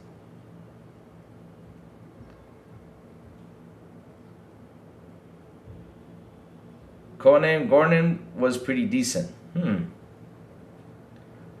Hollywood Movie Studios wants to. Yep, I remember playing the arcade game back in 2001 called War. That was a good game though. I mean, I saw gameplay. I mean, I never played it, but it was a good game though. It seemed when we were using a trackball thing, I loved it. Yep, I've heard of High Life arcade game that was only available in Thailand. I think Codename Gordon was pretty decent. How many games were released in 2009 versus today? Oh, I know. But I'm saying that back in the day, though, people bought more physical.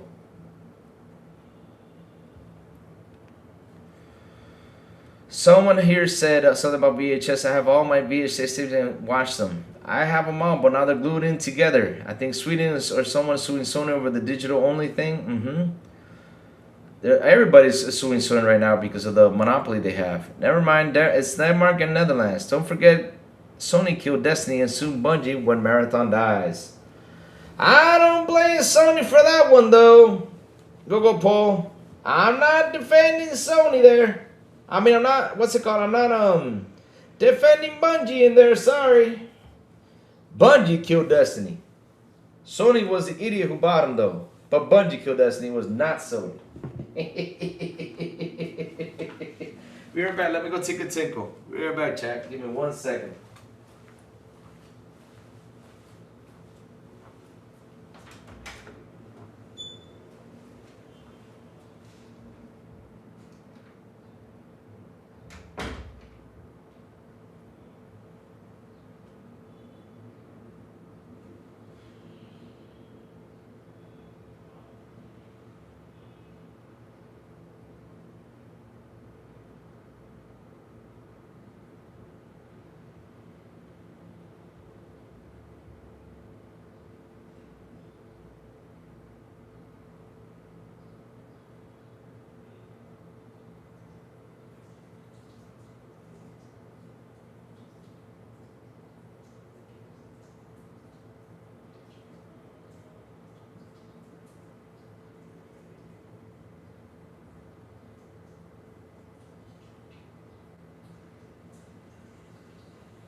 Oh, God.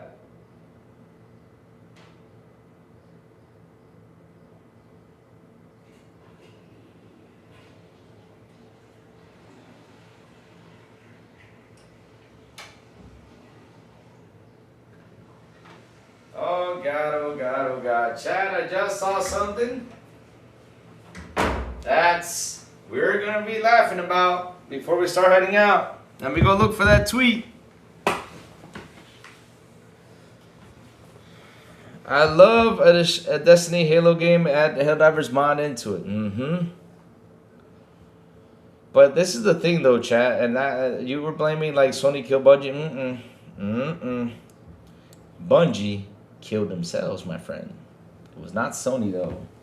Because remember, when Sony bought Bungie, they pretty much had the creative freedom to do what they want. They even said, "I want to put my games everywhere. You cannot stop this or control this." They're like, okay. They literally gave Bungie the creative freedom, and the creative freedom was shut that shit down. So let me show you guys something that Joey posted, which is pretty funny though. Let me go see Joey. Oh God. Hey, Brothers Game, what's up, man? Good morning. Here you go. Joey on point about this, because here we go. Like I said, they're flippy floppy everywhere. Here you go.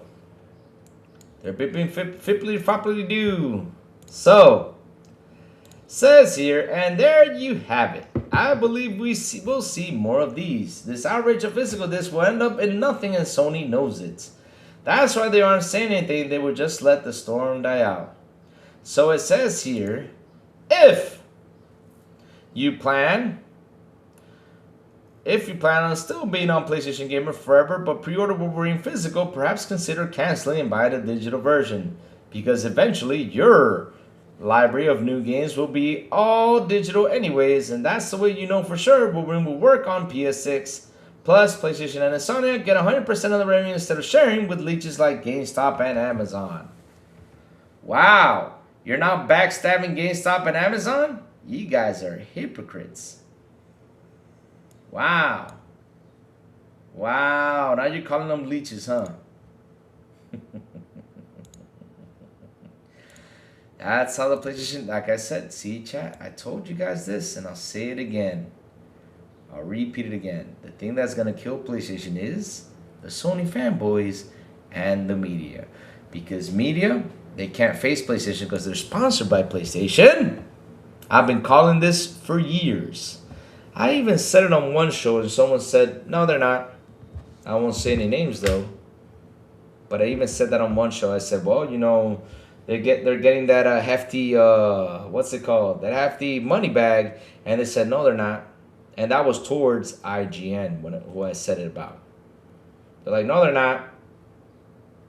Well, the truth come out. As soon as Dream says we're being sponsored by Sony, the truth has come out. And now we're asking ourselves, who is sponsored by Sony, though? This is what is going to get interesting. I want to know who else Sony sponsors. Does Sony sponsor Windows Central? Does Sony sponsor IGN? Does Sony sponsor GameSpot? Does Sony sponsor all these companies out there? That's the question I ask myself. What do you think, chat? Just for the hell of it, so some beat. I'm not saying they're being sponsored by them, but the question is, are they being sponsored by them though? Because they sometimes, a lot of these people throw in those articles in there. We know Polygon is shit for sure.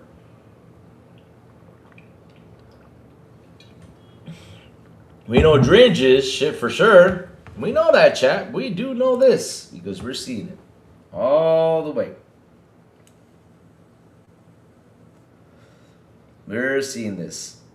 Back then, there was a Blockbuster or Family Video. Yep, that's true. They bought physical games. Yep, they bought several copies of them. Yep.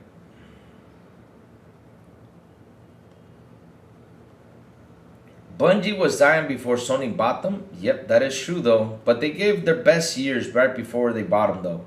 They were literally giving up their best Destiny years. Because I've heard a lot of good stuff when they were out there alone.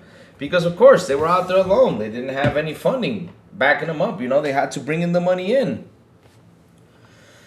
GBT says, the media will never fully turn on Sony. 1,000%. They never will, and it sucks. But the funny thing is, the fans did. And now they're fighting each other, and we're here. You know what we're going to do? Eat up popcorns and have some fun. So chats, listen up. The crazy ones got to go. Chat. I had a lot of stuff to do, my friends. You know, today's going to be a busy day. Today is Tuesday, you know, office work, and, you know, head back home to do some bicycle riding. But chat, like always, before we go, tell me what you've all been playing, chat. What you've all been playing. What's going on? What you've all been playing. What have you all been playing? And one last thing though, chat. And seriously, whoever comes by and watches this video, if you see the devs out there looking for jobs and you see something open up, send it in to them, pitch it in to see if they can get a job, chat. I mean, help them out. No matter what, help them out. Doesn't matter what company it is, we got to always help them out. Always. So they can do what we love, and that is make us that magic when it comes down to video games, my chat. Thank you, Matrix. How you doing, Matrix? What's good? Our creators and where the wins meet. Sweet. Me, I haven't played games these past couple of days. The last game I played was Forza. I need to hop into games today. And also, I got to get my pre-order of Halloween the game. Been playing the Division 2. Sweet. Division. Ah, nice. Division 2, nice. Good game. Good game to play with friends. Yep. Play with friends. Great game. Great game, great game. But chat, thank y'all for hanging out with me today. Thank y'all for super chats. Thank y'all for memberships. You guys rock. You guys are awesome. I love, and I do love you all to death. Chat, you guys are great, like always. So chat. Oh, remember chat. Oh, I'm gonna say this one is fully here. We gotta have a members meeting because YouTube is forcing me to increase the prices. So I gotta sit down with you guys and see what's suitable, and we gotta do it live because I don't like to abuse my members. I hate that, and YouTube is trying to push me. So we gotta find a way to stabilize that shit so YouTube doesn't come up and be like, no, that's too short. We're gonna put it even more.